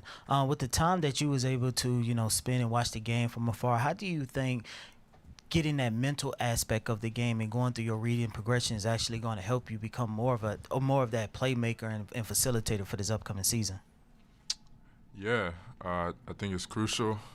I think just watching in the playoffs, obviously we had, when I got hurt, Dennis Schroeder, just watching him play, how he dissected the defense and made all the right reads. I think it's something I could continue to add to my game and help this team out this year. Just being able to use my speed and being able to, dissect the defense and just make the right plays. I think, not trying to make all the home run plays all the time, but, making the right plays is what helped this team win. Last media day, you had said you wanted to be part of the change within the culture of the team, and then in comparison to the Tigers and the Lions. Now you come into the season as a team that's already made a playoff appearance, won 2 playoff games. How much does being part of that change mean to you as someone with such a rich family history in Detroit sports? Yeah, it's pretty cool, pretty awesome to be a part of. Being able to see the playoffs for the first time in a while was cool to see and experience. Obviously I wanted to be out there with my teammates, but being able to be in the locker room, just interact with the guys, asking them, what's it like, and obviously with everything that's going on in the city, the Lions and the Tigers, the success is building, in this city. So it's cool to be a part of and definitely cherish during this time. It's definitely, different seasons, every year, but the times that we're in right now is, success driven. So it's cool to be a part of. This seems like a big year for you, contract-wise, career-wise. Do you block that out? Is that motivating? Something in between? Yeah, I honestly, I'm not really too concerned. I'm just concerned about, the first preseason game, how I can make an impact, how I feel, and being able to play with the guys again, get back, playing a brand of basketball that I want to play. And that's all I'm worried about, not worried about the other things. Yeah, and you've already, Jaden, navigated several challenges in your early career and still bounce back each time. What's been the main drivers on the court, off the court, family, in the locker room that continues to power you through? Yeah, I think in this business, what can get lost is your identity. I talk about it all the time. Just every time you step out there on the floor, you want to compete, be the best player that you can be. But what if that doesn't happen, for yourself? What if it doesn't happen for, all the dreams, the aspirations that you have? What if those get, drained away? And then what do you have? So when I look at that, you know, over the course of my career, you know, I've had to go through a lot of things that I didn't expect, you know, my rookie year, you know, looking back at it. But the only thing I had to understand was, you know, my identity, you know, lies in a man who died for me, and you know, went through humiliating things, you know, and his name is Jesus Christ, and I'll continue to, you know, say his name, and give him glory and praise him, you know, because, you know, he's the one that matters. And so when I look at that, you know, I can't look at, you know, everything that I go through in my basketball career, you know, I look at, you know, who I am as a man of God first. And so that's where I stand with that. And over the course of my career, you know, I've been through things that, you know, I didn't think would happen, but my family, you know, is also a big part of, you know, me becoming who I am. My wife always pushing me, you know, helping me to be a better man. And she's just amazing how she just holds the household down when I'm on the road, you know, working, you know, to provide for my family. And, you know, I just very thankful for her, you know, always, you know, every single day I thank her. So, yeah, those two, I think, are the most, you know, impactful for me in my journey as an athlete, and in this journey of life we're all living. You know, you have to have those two, and you know, that's where I'll forever stand, you know, to the day I die. J.I. Stu was in here earlier. He was talking about, because he was hurt too during the playoffs, he said if it came to a Game 7, he was thinking about maybe coming back. We saw some tidbits of progression, you know, during your recovery. Was there any point where you thought about maybe giving it a go during the postseason, or maybe even before that while you were recovering? I know there was talks about it.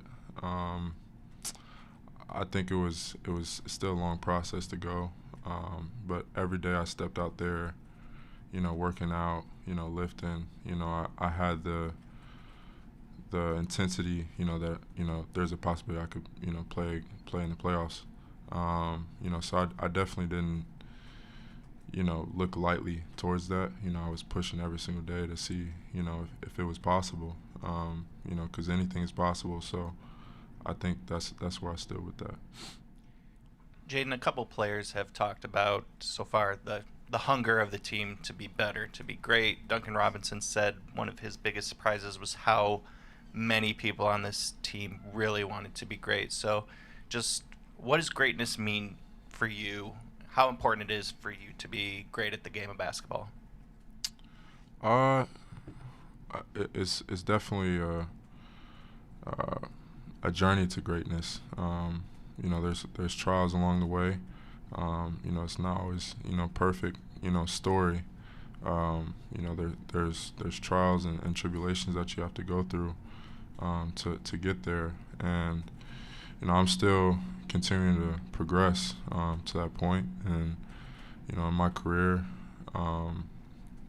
just going to continue to put my best foot forward, you know, as an athlete.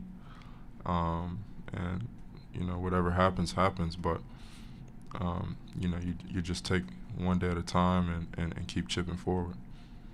JR, for the first time in your career, this is the first time that you are starting camp with the same coaching staff and majority of the same players from the previous year. When you look at the camaraderie that you already have with these guys and with the coaching staff, how do you think that's going to benefit not just you but this team overall?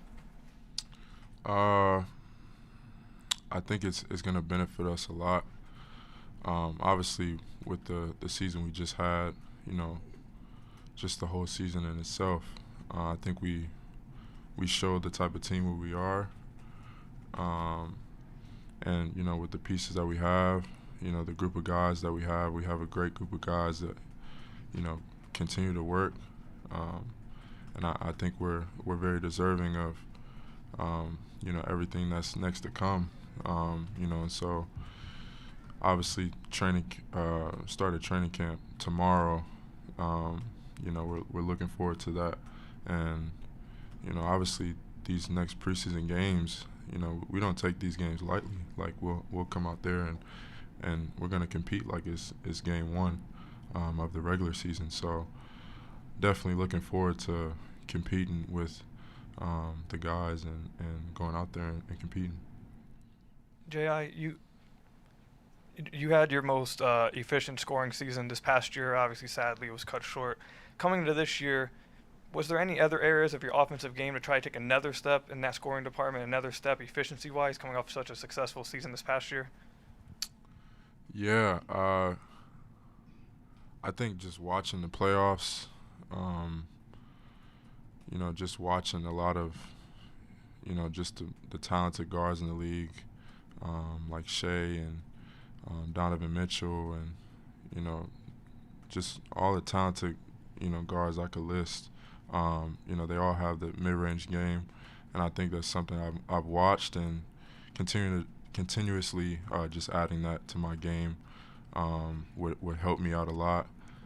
Just being able to obviously get past that first line of defense, and then from there on, if pull up is there, obviously continuing to work on that and take that and be confident in it. But that's kind of something I've worked on over this summer, as I've recovered. And but obviously my 3-point shot was 40% last year, and being able to shoot that ball would benefit offensively for us as a team. But I think those are the two I probably would say I've worked on a lot this summer.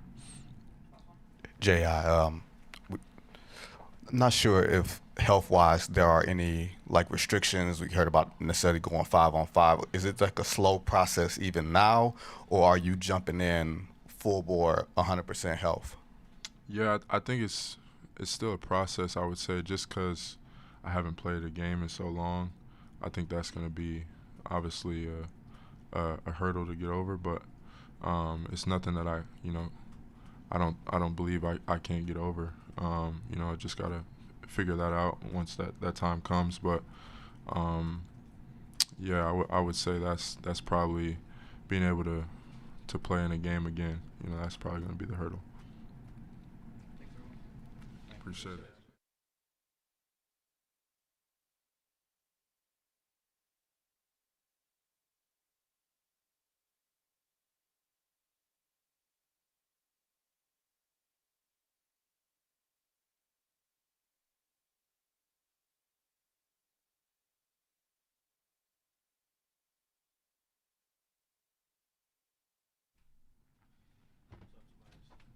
What up? I'm good.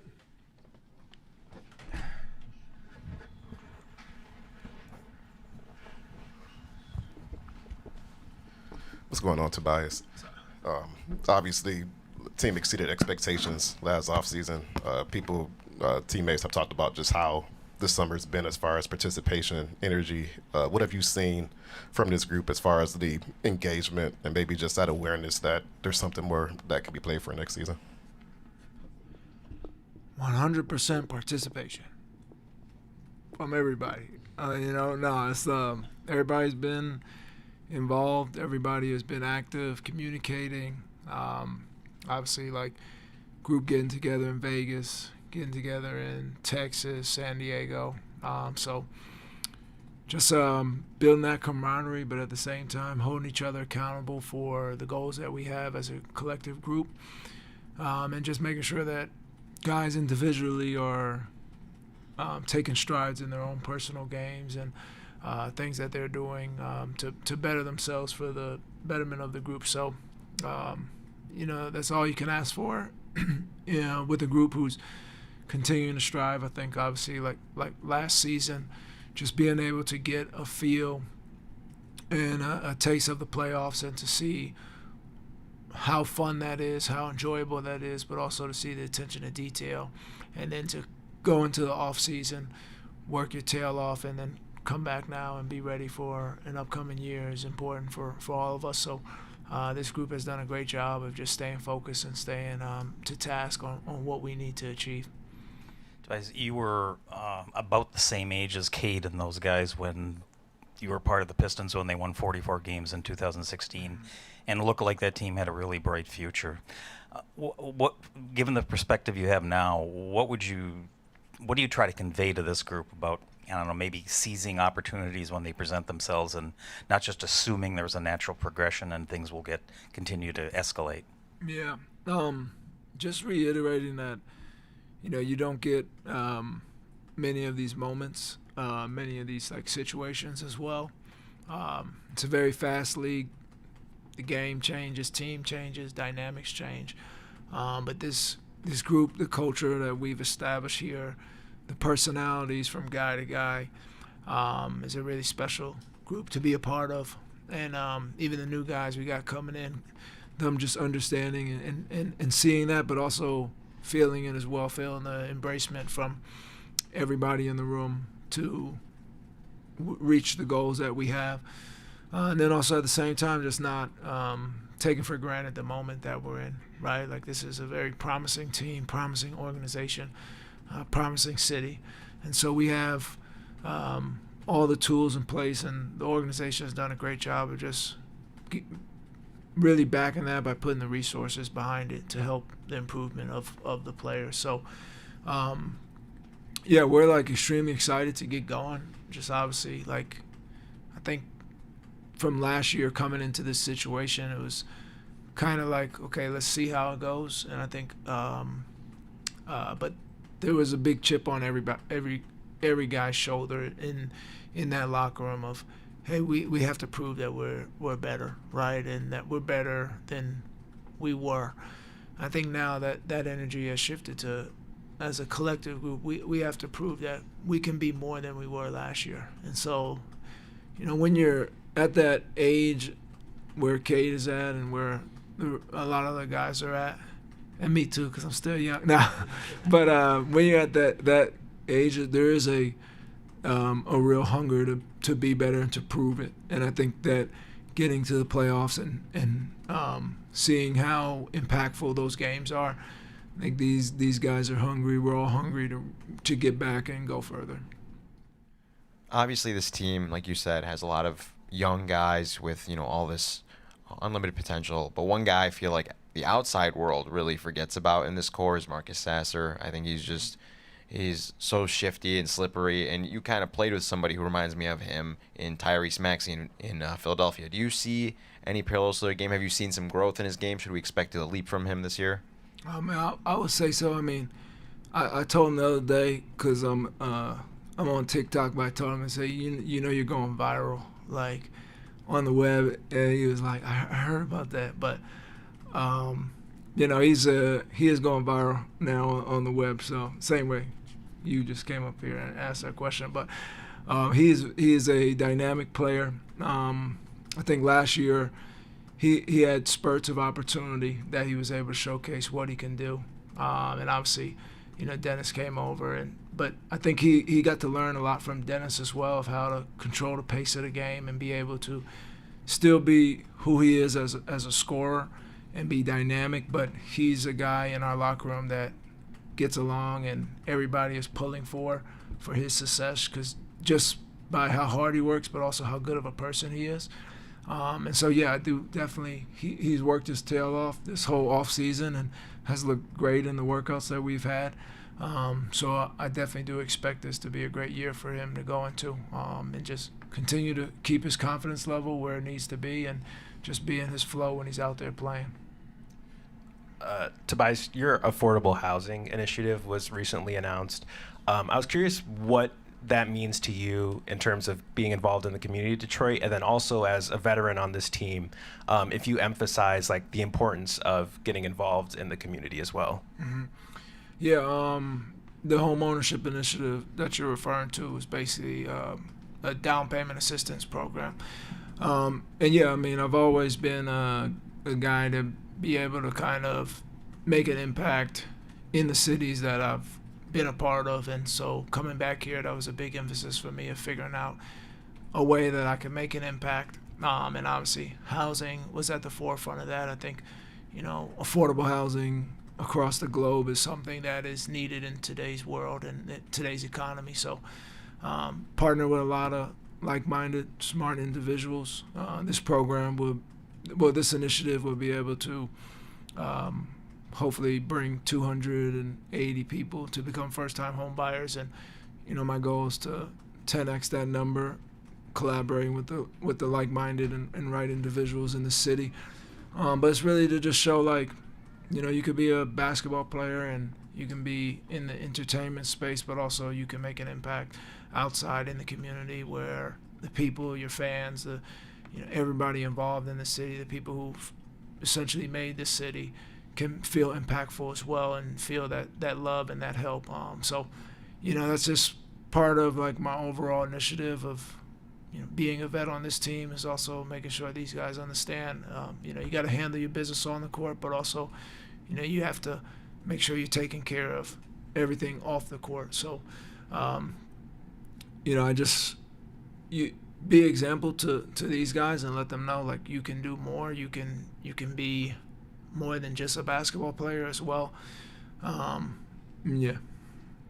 With the team scrimmages you guys have had, what can you share about how Jaden Ivey has looked? Is he still the same fast and explosive player that we saw prior to his injury?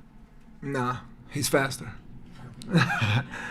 Nah, he's been great. I think, when we were in Vegas and Duncan had just got with us and we were working out, he was like, "Dang, J.I., he's moving like that already." And I was like, yeah. I was like, he's actually moving really well. So he looks great. I think, the athleticism, speed is all the way back to where he was. Like, you can't really tell that he's missed a beat there. And I just think that he's just been playing really well, and being able to see him get on the floor, play his game, and just be in his element, having fun. He looks really sharp, really strong, really focused, locked in, and I think I know he's going to be a huge piece for our team.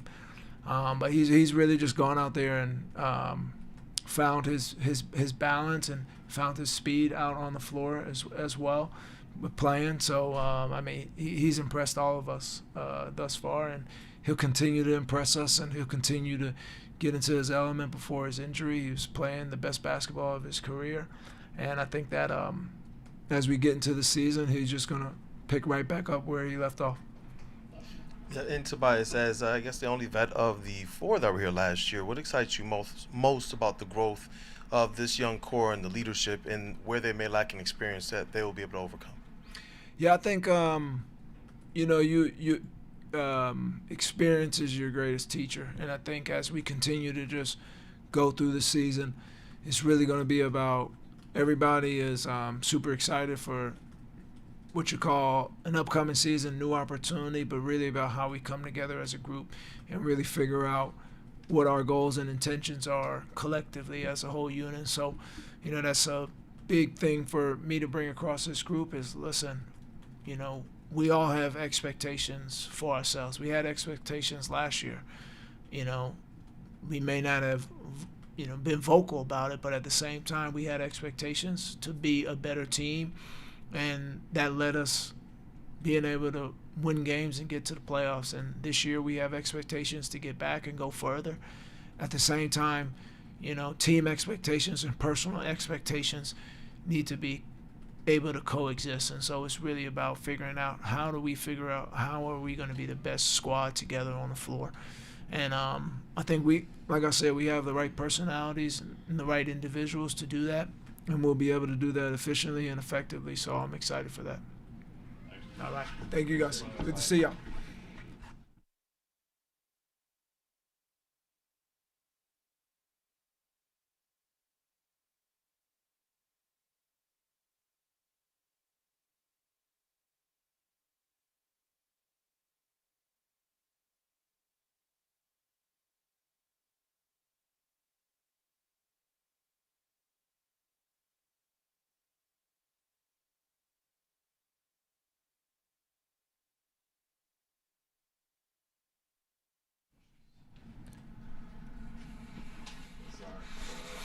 Walk us through the offseason. Obviously, last year you missed time, so being able to come in with the game plan from the start. What did you focus on, and just overall, how would you describe this summer? I would describe this summer as, great. I felt like I improved my game a lot. I was working on a lot of ball handling, shooting, finishing, a little bit of everything, but with the focus being like ball handling, shooting, finishing, I would say. So, great summer. I learned a lot, and I'm excited for the season.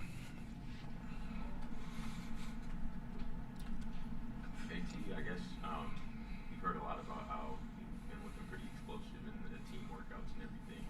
How beneficial have they been for you, and how much have you just enjoyed being back with the guys? I've enjoyed it a lot, being back with the guys, with the old guys and new guys, learning from them and just building chemistry with them as well. It's been a lot of fun. We've been playing, getting up and down, and we've been working out for a while. We've seen each other a lot this summer, so I feel like that was very important. So I didn't even get a chance to miss these guys. Ausar, you had the experience of guarding the number one option in a playoff setting. I was curious, like, how you felt about that and how that is going to prepare you moving forward for future playoff experience. Being able to do that was, I feel like it really helped me to know what it's like to guard number one option during the playoffs. I'm used to guarding them during regular season, but during the playoffs, they're trying to get it to them every play. And I feel like, I just learned a lot about how refs are calling the game, and, you can't blame the refs for anything, and how you have to adjust. In fact, last year I was more in I'm not fouling, but like learning to adjust to the whistle, know when to be aggressive, when not to be aggressive, when to take chances and not. I feel like they helped me a lot with that. Sorry, there was a lot of moments last season. One in particular, I think the Sixers game, where Cade and a few other guys were off because of injury. And you actually got to take on the role as like a primary facilitator and ball handler. As like I don't want to say secondary player, but how did it feel to kind of take on that extra responsibility a little later on in the season and expansion of your game? I felt great. Whatever the team needs me to do, I'm there to do it. If they need me to, be the ball handler for a night, extremely confident with that, and I'm confident I'm willing to do that. So that experience was fun. It was fun, and now I got to mesh that in with doing that while all the guys are on the court, not just pick and choose, but do it every single day. Yeah, and sorry, just to piggyback on that, actually, JB Bickerstaff said that you're a problem when you have the ball in your hands, and that they need to find ways to do that more often. For you, what does progress look like this season on the offensive side? Being aggressive every game. I'm aggressive all the time on defense, but to put that on the offensive end as well, and just go out there with the mindset to be aggressive, but not necessarily force shots or anything. Still play team basketball, but force the issue a little bit. Ausar, what would you like to see your biggest growth on the defensive side of the ball?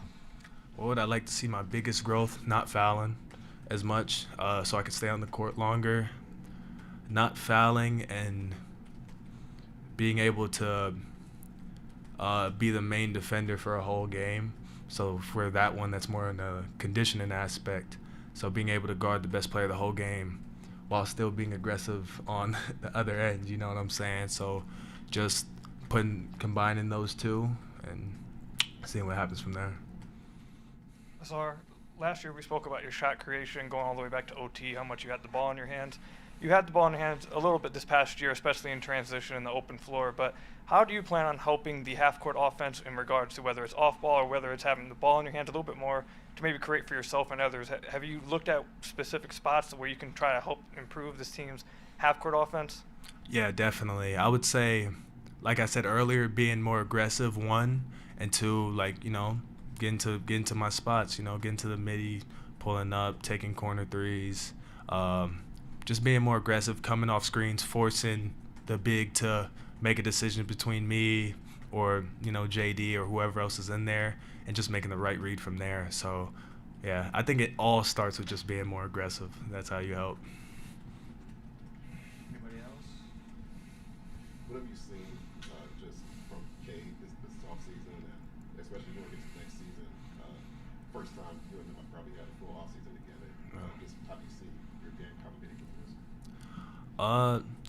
I'm gonna answer the first one first. Cade, what I seen this offseason, I mean, Cade's a monster. Yeah, I feel like everybody knows that. I feel like this year he's, you know, I feel like every year he proves people wrong. So I don't even think he's thinking about it, but he's going to just do it naturally because that's the type of player he is.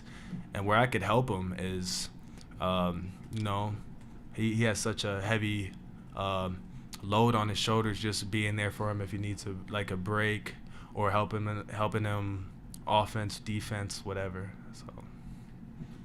We didn't get to see a lot of you and Ron Holland together last season on the floor at the same time for, you know, a lot of reasons went into that. But your two names have come up a lot from, you know, today as guys who have expanded their games a little bit, and that should enable both of you to share the floor together. When you two are on the floor together, what does that open up possibilities as for this team on the defensive end especially? To cause chaos, you know. You know, Ron changed his number. I was happy about that because I remember when he got drafted, we had they were talking about some 9 to 5, and I truly believe that, you know, there's no breaks. So just being able to cause chaos and turn it into offense, make those fast breaks, and just, you know, be able to get as many stops in a row in general. I feel like when we're on the court, you know, that's what we bring to the team. So I love playing with Ron. That's my guy. Kind of similar to that, you and Jaden Ivey didn't really get to spend a whole lot of time on the court together either due to his injury. What have you seen from him so far, and what do you think you guys can bring together now that you've been, you know, involved throughout the offseason and then going into the season too?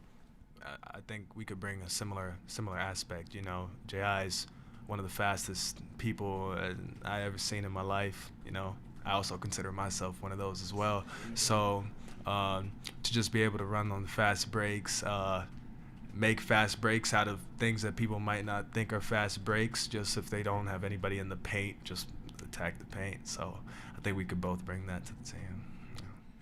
One thing a lot of this team seems to like share in common is kind of having a chip on your shoulder. That worked in your guys' favor last year.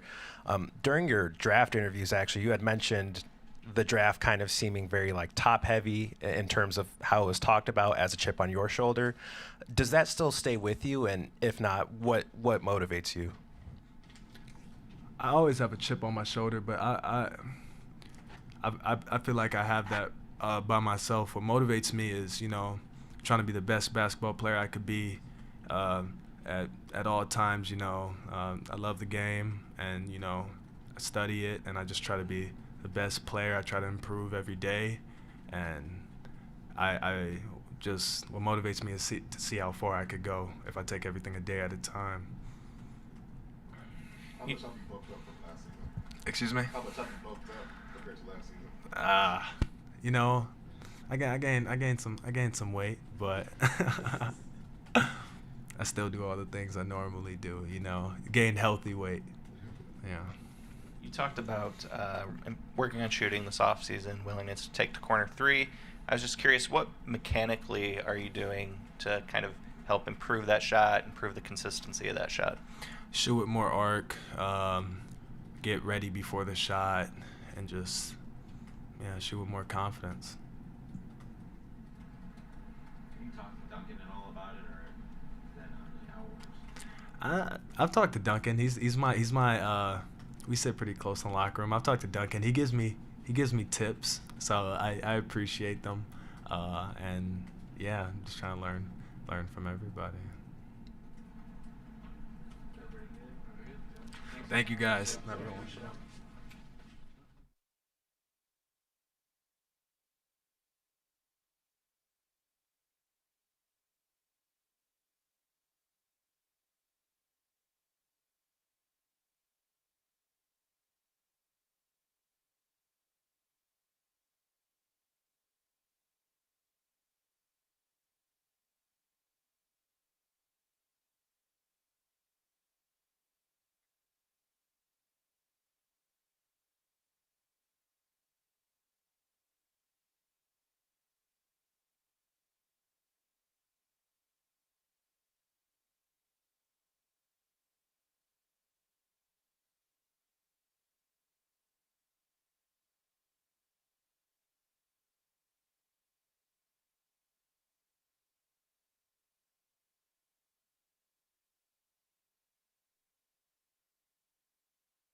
For me, the whole summer been about keeping my body right, getting my body in the best shape possible.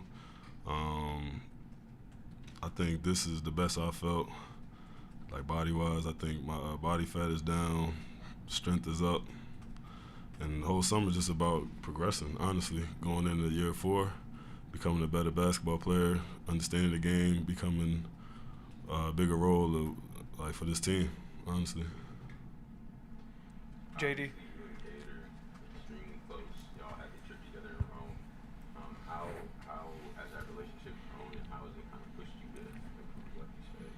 Yeah, it's been great. Obviously, like you said, we close. It's my guy. I think I got a great relationship with everybody on the team, but we had the opportunity to travel this summer, kind of put our feet on different land and just explore. And I think it kind of brought us closer together. We was able to get some work in together. That's something I've tried to do every summer, though. Like, this isn't the first summer we've done something. This first time I've been to Europe, but every summer I try to go wherever he's at least for a couple of weeks, and just get some work in with him. You know what I mean? Whether it be down in Arlington or LA or Miami, wherever he's at, I try to get like 2 weeks of just good work, whether it be on the field, on the court, whatever, just to kind of build that.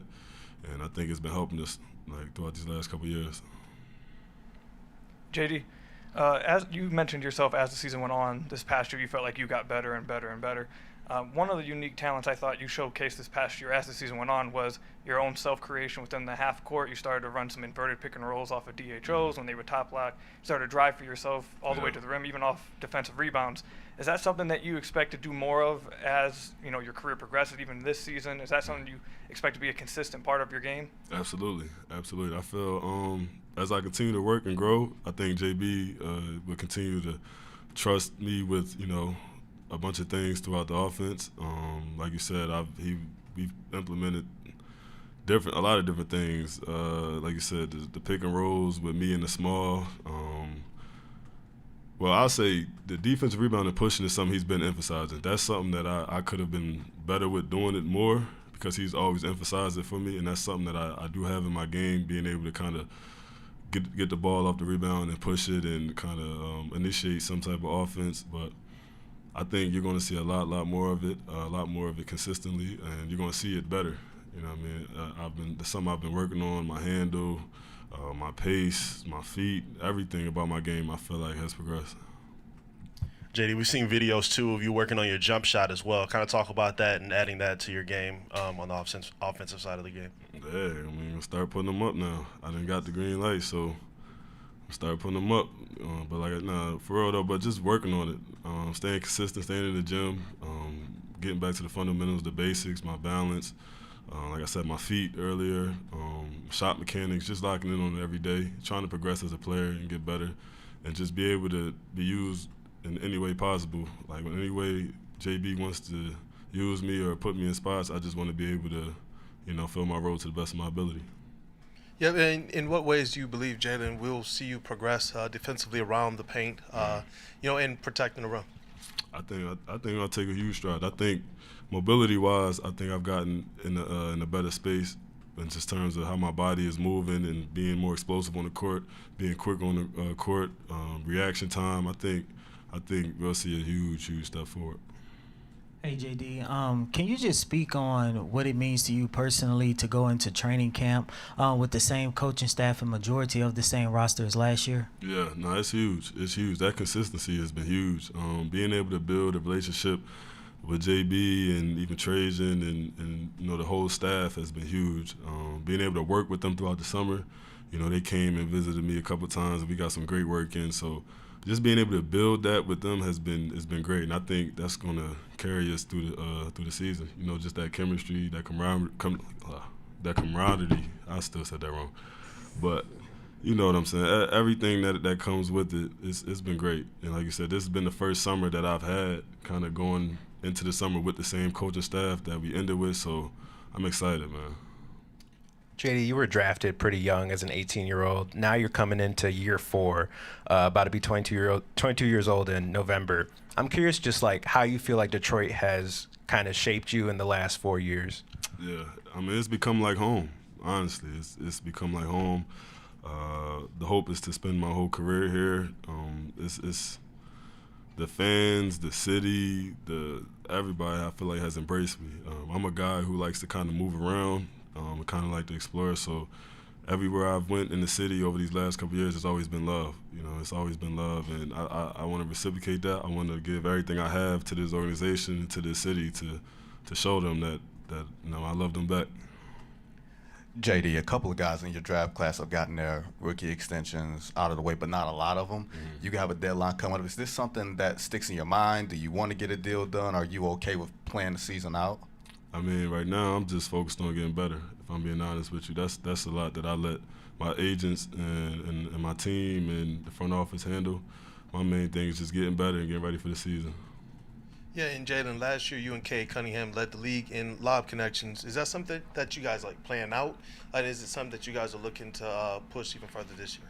Yeah, I think that should be a given every year. Every year that we play together, I think that should just be a given.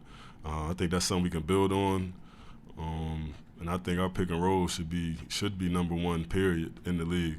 But the lob connection, that should be a given every year. That shouldn't be something that's just a one year thing. Jalen, kind of going off of that, Duncan told us earlier that he felt like he'd never been around such willing screeners since he got here playing pickup with you guys. How much pride do you and Isaiah take in doing that and making that an effective part of the game? Yeah, for me, it's not even just screening. Like swinging the ball, passing the ball. Like I come back to the bench and talk about my dime sometimes, but it's all aspects of just helping the team get better. Like I like just winning, bro. That's all, man. I know what type of shooter that Duncan is, so I would talk to him like, bro, listen, I'm going to get you open. Like, I'm going to get you open. We're going to work on, I guess, all the footworks, what you like to do, how you like to come off, and all that. So it's just a testament to being, being a winner. Anything to win. I think Stu feels the same way. We know the type of guy he is. What I mean, he's a dog. He gives his all. He gives his all every night, and I think it's just a testament to us. Want to win. You played some of your most consistent game-to-game basketball in the playoffs. What did you take away from that series, and then especially too, just kind of seeing the physicality and versatility of guys like Duncan Robinson and Cade? What did you take away from that series? It was just like a little taste of what it could be. Like it was fun. Obviously, it wasn't the outcome we wanted, but it was very informative. I learned a lot. I experienced a lot. It's a whole different brand of basketball. Like they say that, but really being in it is definitely like a different brand of basketball. The attention to detail within our practices and our preparation. I loved it though, man. I think it's something to strive for. I think now that we've kind of, like the core guys have got it like under their belt, I think we can kind of come back and capitalize on it for sure. Now it's like it's no excuses to why we can't continue to grow and go further.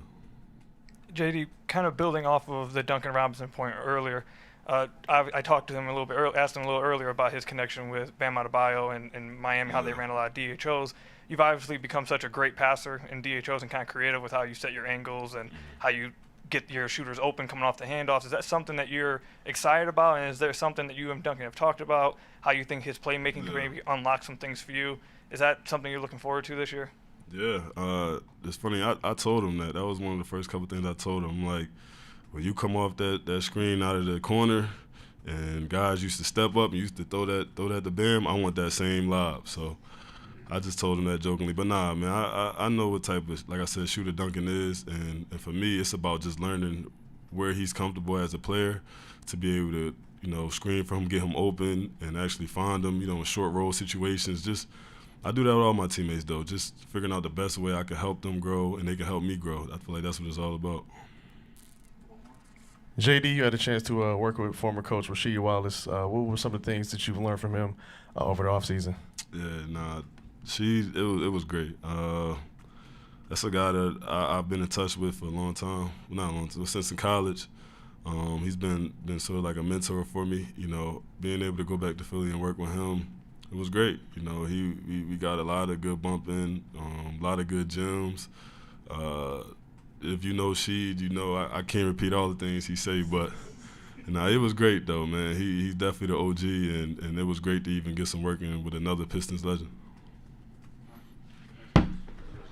Appreciate y'all.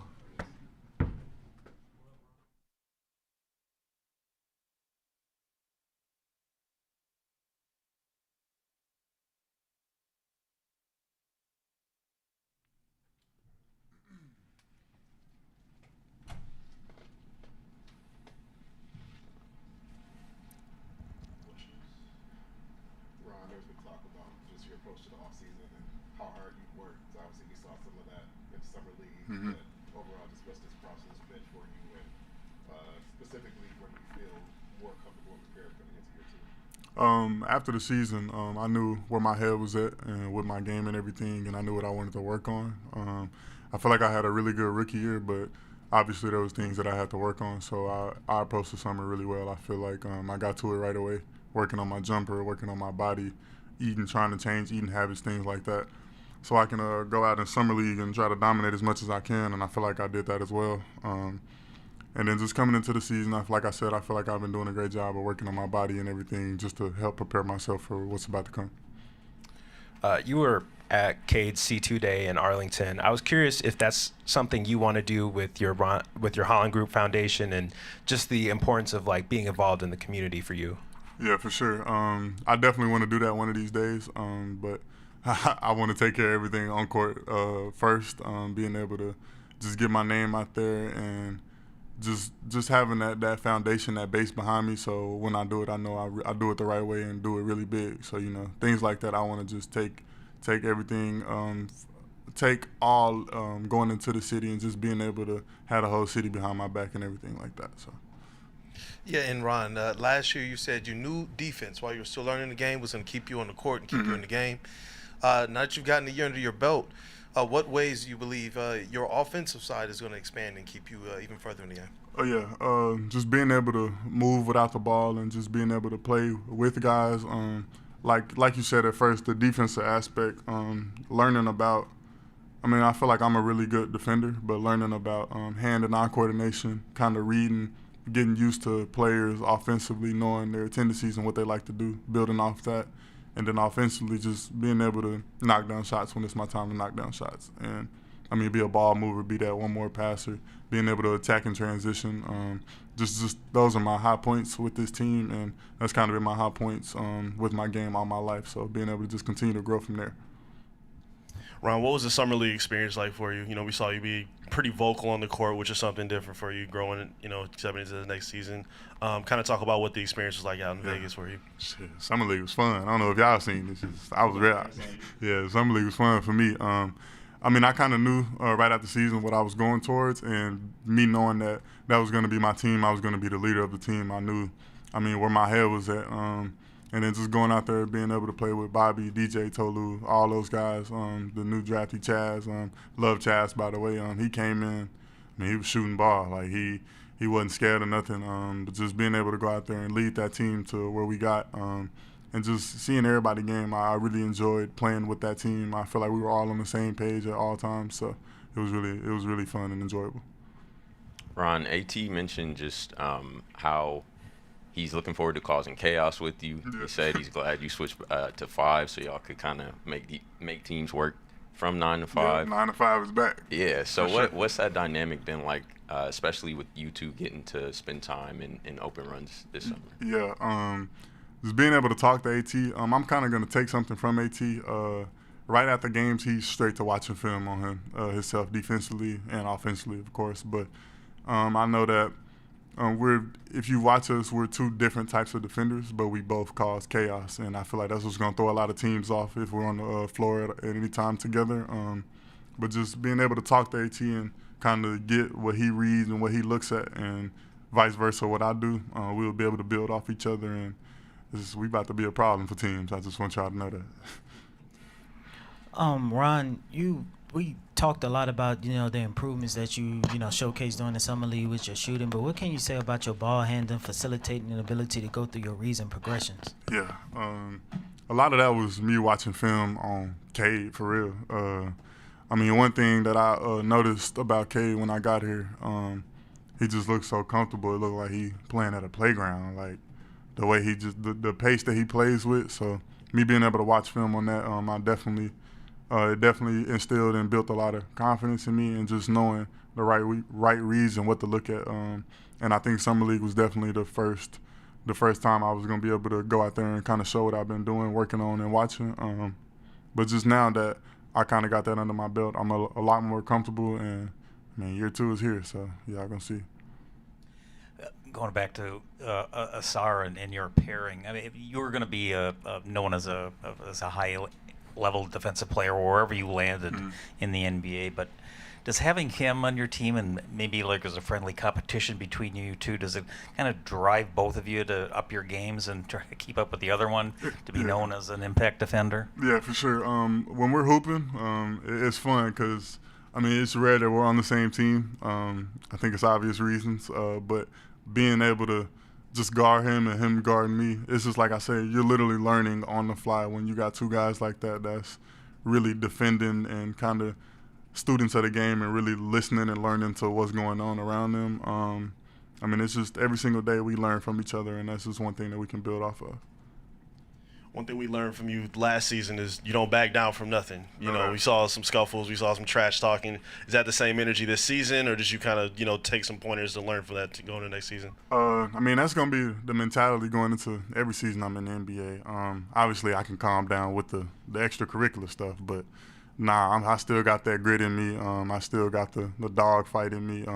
I ain't never going to back down from nobody, but obviously, it's ways I can control it more and just being able to just go out there and let my game do the talking. Spend another year in Detroit. It seems like you've been really embraced by the city. I see you with Babyface E. Yeah. Just what does being part of the culture here mean for you? It means a lot. I kind of knew a lot about Detroit before I got here. Just being able to listen to the music and everything. But when I finally got out here, I feel like I was welcomed by the fans, being downtown and all that. It's just been amazing that the passion that this city has for sports and really anything. And I feel like, everybody got each other back around here. Everybody want to see each other get better, and everybody want to see each other win for real. So. Any other questions for Ron? Thank you.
From summer league until now, just overall, what's your acclimation process coming into your rookie season, and where's your comfort level at now too? Yeah, the process has been great. All my teammates have been super welcoming. Everybody in the organization has been super welcoming, and I've just been trying to soak everything up, taking it day by day, and really just having fun with it, and just continuing to develop.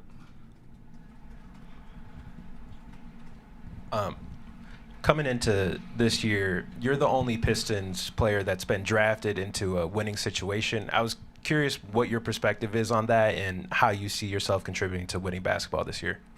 Yeah, definitely since I've got drafted, just coming in, I can feel all the positive energy, and you can just feel the organization headed uphill.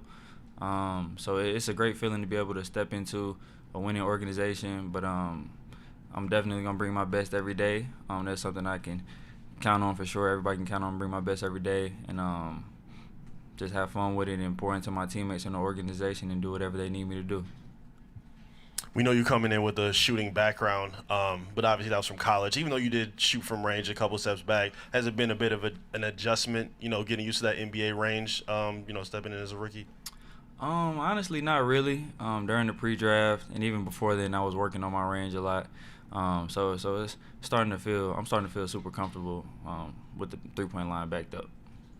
Yep, and I know it's still early. It's your first offseason in the NBA, but have you been able to play with the guys and start to develop some of that chemistry and rhythm playing off ball? Yeah, I mean, definitely. We've been able to play a decent amount of times with all the guys in the gym, and I've been able to get a feel for a lot of the guys and have them get a feel for me as well. So we've definitely been able to really get comfortable with each other and how each other play.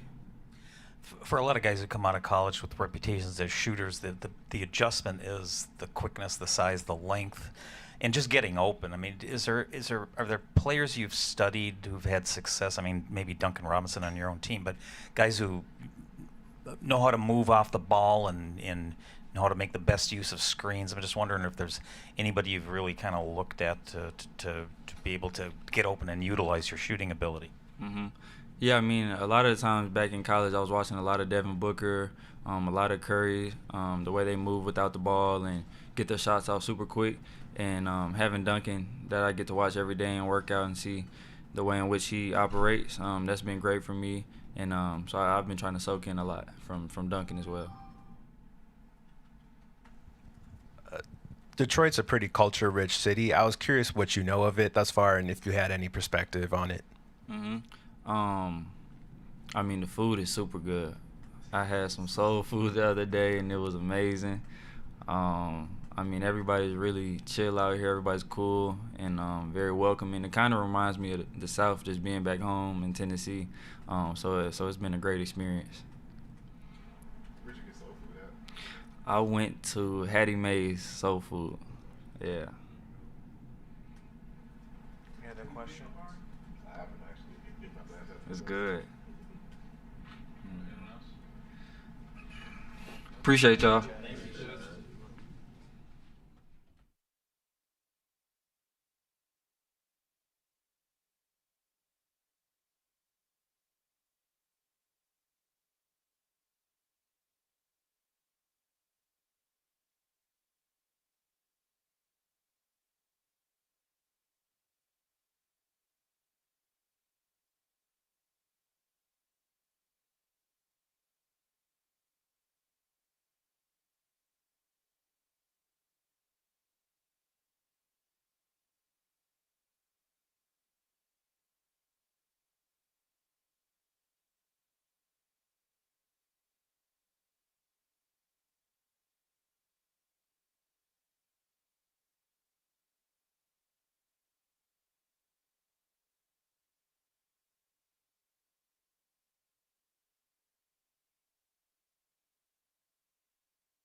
What's up, y'all?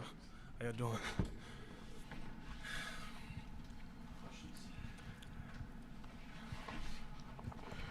Caris, just talking to the team today, and everybody's talked about the participation this offseason, just the energy level, kind of coming in with fresh eyes. Just what's been your impression of the group and the way they've approached this offseason, obviously coming off of momentum from last year?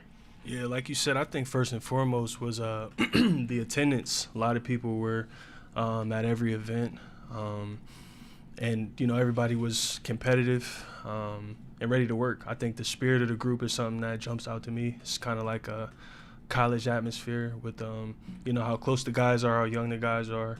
So I'm excited to compete with these guys. Caris, when a year or so ago when JB was first hired here, you knew something about the Pistons roster. You knew a lot about JB for having played with him. What was your impression of the impact he would have and the fit he would have here with this organization? Yeah, I knew JB would bring a level of structure to the group. I knew the guys had a lot of talent, young guys who needed a little bit of direction, like any, young guys in the league would. But I know that JB brings a level of just structure, professionalism, and discipline to any organization he comes to. So I honestly knew that they would have a really good season last year. I didn't know what that looked like, but I think 44 games. So that was definitely a jump from the year before. So hopefully this year we can get take another step. You were drafted by the Nets, where Trajan Langdon was the assistant general manager. I was curious what your relationship was with him prior to signing, and if that influenced coming here at all. Yeah, I've kept close contact with Trajan since, what was that, 10 years ago, long time ago. But, yeah, me and Trajan have kept in contact. Obviously Trajan played at the highest level. So, he knows the perspective of a player. Trajan's a good mind to pick as well. He's been around. So Trajan is definitely someone who I look to for, guidance and things like that. A few months ago when we talked to you, you said you gave JB Bickerstaff a lot of credit about your improvements that you made on the defensive side of the ball. But what can you share about how he was able to utilize your ball handling skills? Because I believe when you was in Cleveland, that was I think the second most usage rating and the highest assist total you had in your career so far. Yeah, I think just with the roster that we had, I think the second year I was there, Darius got hurt, Evan got hurt. So I think just situationally, I was asked to do more with the ball. But I think for myself, that's kind of my natural position, playmaker sort of player. Over the last couple of years, I've kind of developed being more of a movement shooter, catch and shoot guy. So I would say I'm more of a complete player offensively. Duncan talked about, his excitement of obviously pairing back, you guys having your Michigan ties. Talk about your point of view, being able to be his teammate again, and then just being back in Michigan and Detroit all together. Yeah, I'm super proud and excited for Duncan and to play with Duncan. Duncan's had an amazing career. I saw Duncan when he came into Michigan, and no one would have known that he would be, at this point right now in the NBA. What is it, 6-7 years now, 8 years? So he's made a great, career, made a name for himself. So I'm super excited for him, and I'm excited to play with him. We only played 15 games together. I think I got hurt my senior year. He was redshirted the year before that, but we're pretty close. We've kept in contact over the years. Speaking on the ball handling aspect of things, obviously movement shooting's been implemented into your game. But I was curious how you see your playmaking fitting alongside Cade, Ivey, and now Ausar also having some playmaking responsibilities. Yeah, I'm excited to see what that looks like. Over the past couple of years, I played with some of the game's best, and I've been able to adapt. I've learned to adapt. But I think, honestly, I can fit in, play with a lot of players. I think playing with Cade, obviously he's able to do so many things. Pass, shoot, dribble.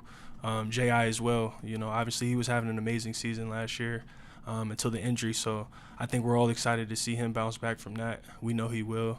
But I think I can fit, next to anybody, honestly. I think my skill set complements all of them.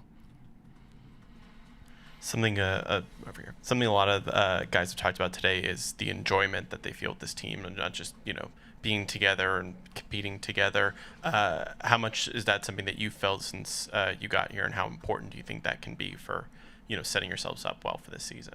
Yeah, like I said, the spirit is amazing. You feel it and it's real, it's authentic. The guys like being around each other. They like being in the gym, and they listen to Coach. You know, I think everyone has the same message. You know, Coach, Cade, JD, those guys are, Tobias, those guys are really leading the ship. And you can see it. You know, guys are eager to get better. Guys are in the gym. So like I said, it's a great atmosphere to get better. So I'm excited to join this group. Yep, and how much? I remember when you made your decision to come here, you mentioned that you had some conversation with Tim Hardaway, who was here prior and was at Michigan as well. Can you expand on how he was able to influence your decision to come here, and how much of just this team and this organization being in a completely different light than maybe a decade ago or prior also helps too? Yeah, Tim, when I was in Michigan, Tim was a couple grades older than I was. I was a freshman. He was like a junior. I think it was his last season there. So Tim was one of the vets, like, on my college team. He kind of showed me the ropes a little bit in college. I really paid attention to how he did things, how he, you know, got ready for games. His preparation was always top-notch. So I always respected that going forward. And I know last season he had a lot of success here. So I knew when Detroit was kind of in the fold for me, I made sure I reached out to Tim, and he was, you know, it was all good things with him, from coaching staff, you know, weight room guys, performance staff, players. He didn't have any bad things to say about it. So I think, you know, coming from Tim, I really paid attention to that, and, you know, he was someone that I really listened to. And I think, you know, this organization has a history of winning, you know. So whether or not the last couple of years it's been down years, I think in life, in sports, everything kind of comes full circle. So it's only a matter of time before, you know, they got back on the upswing of things. So I'm excited to be a part of that.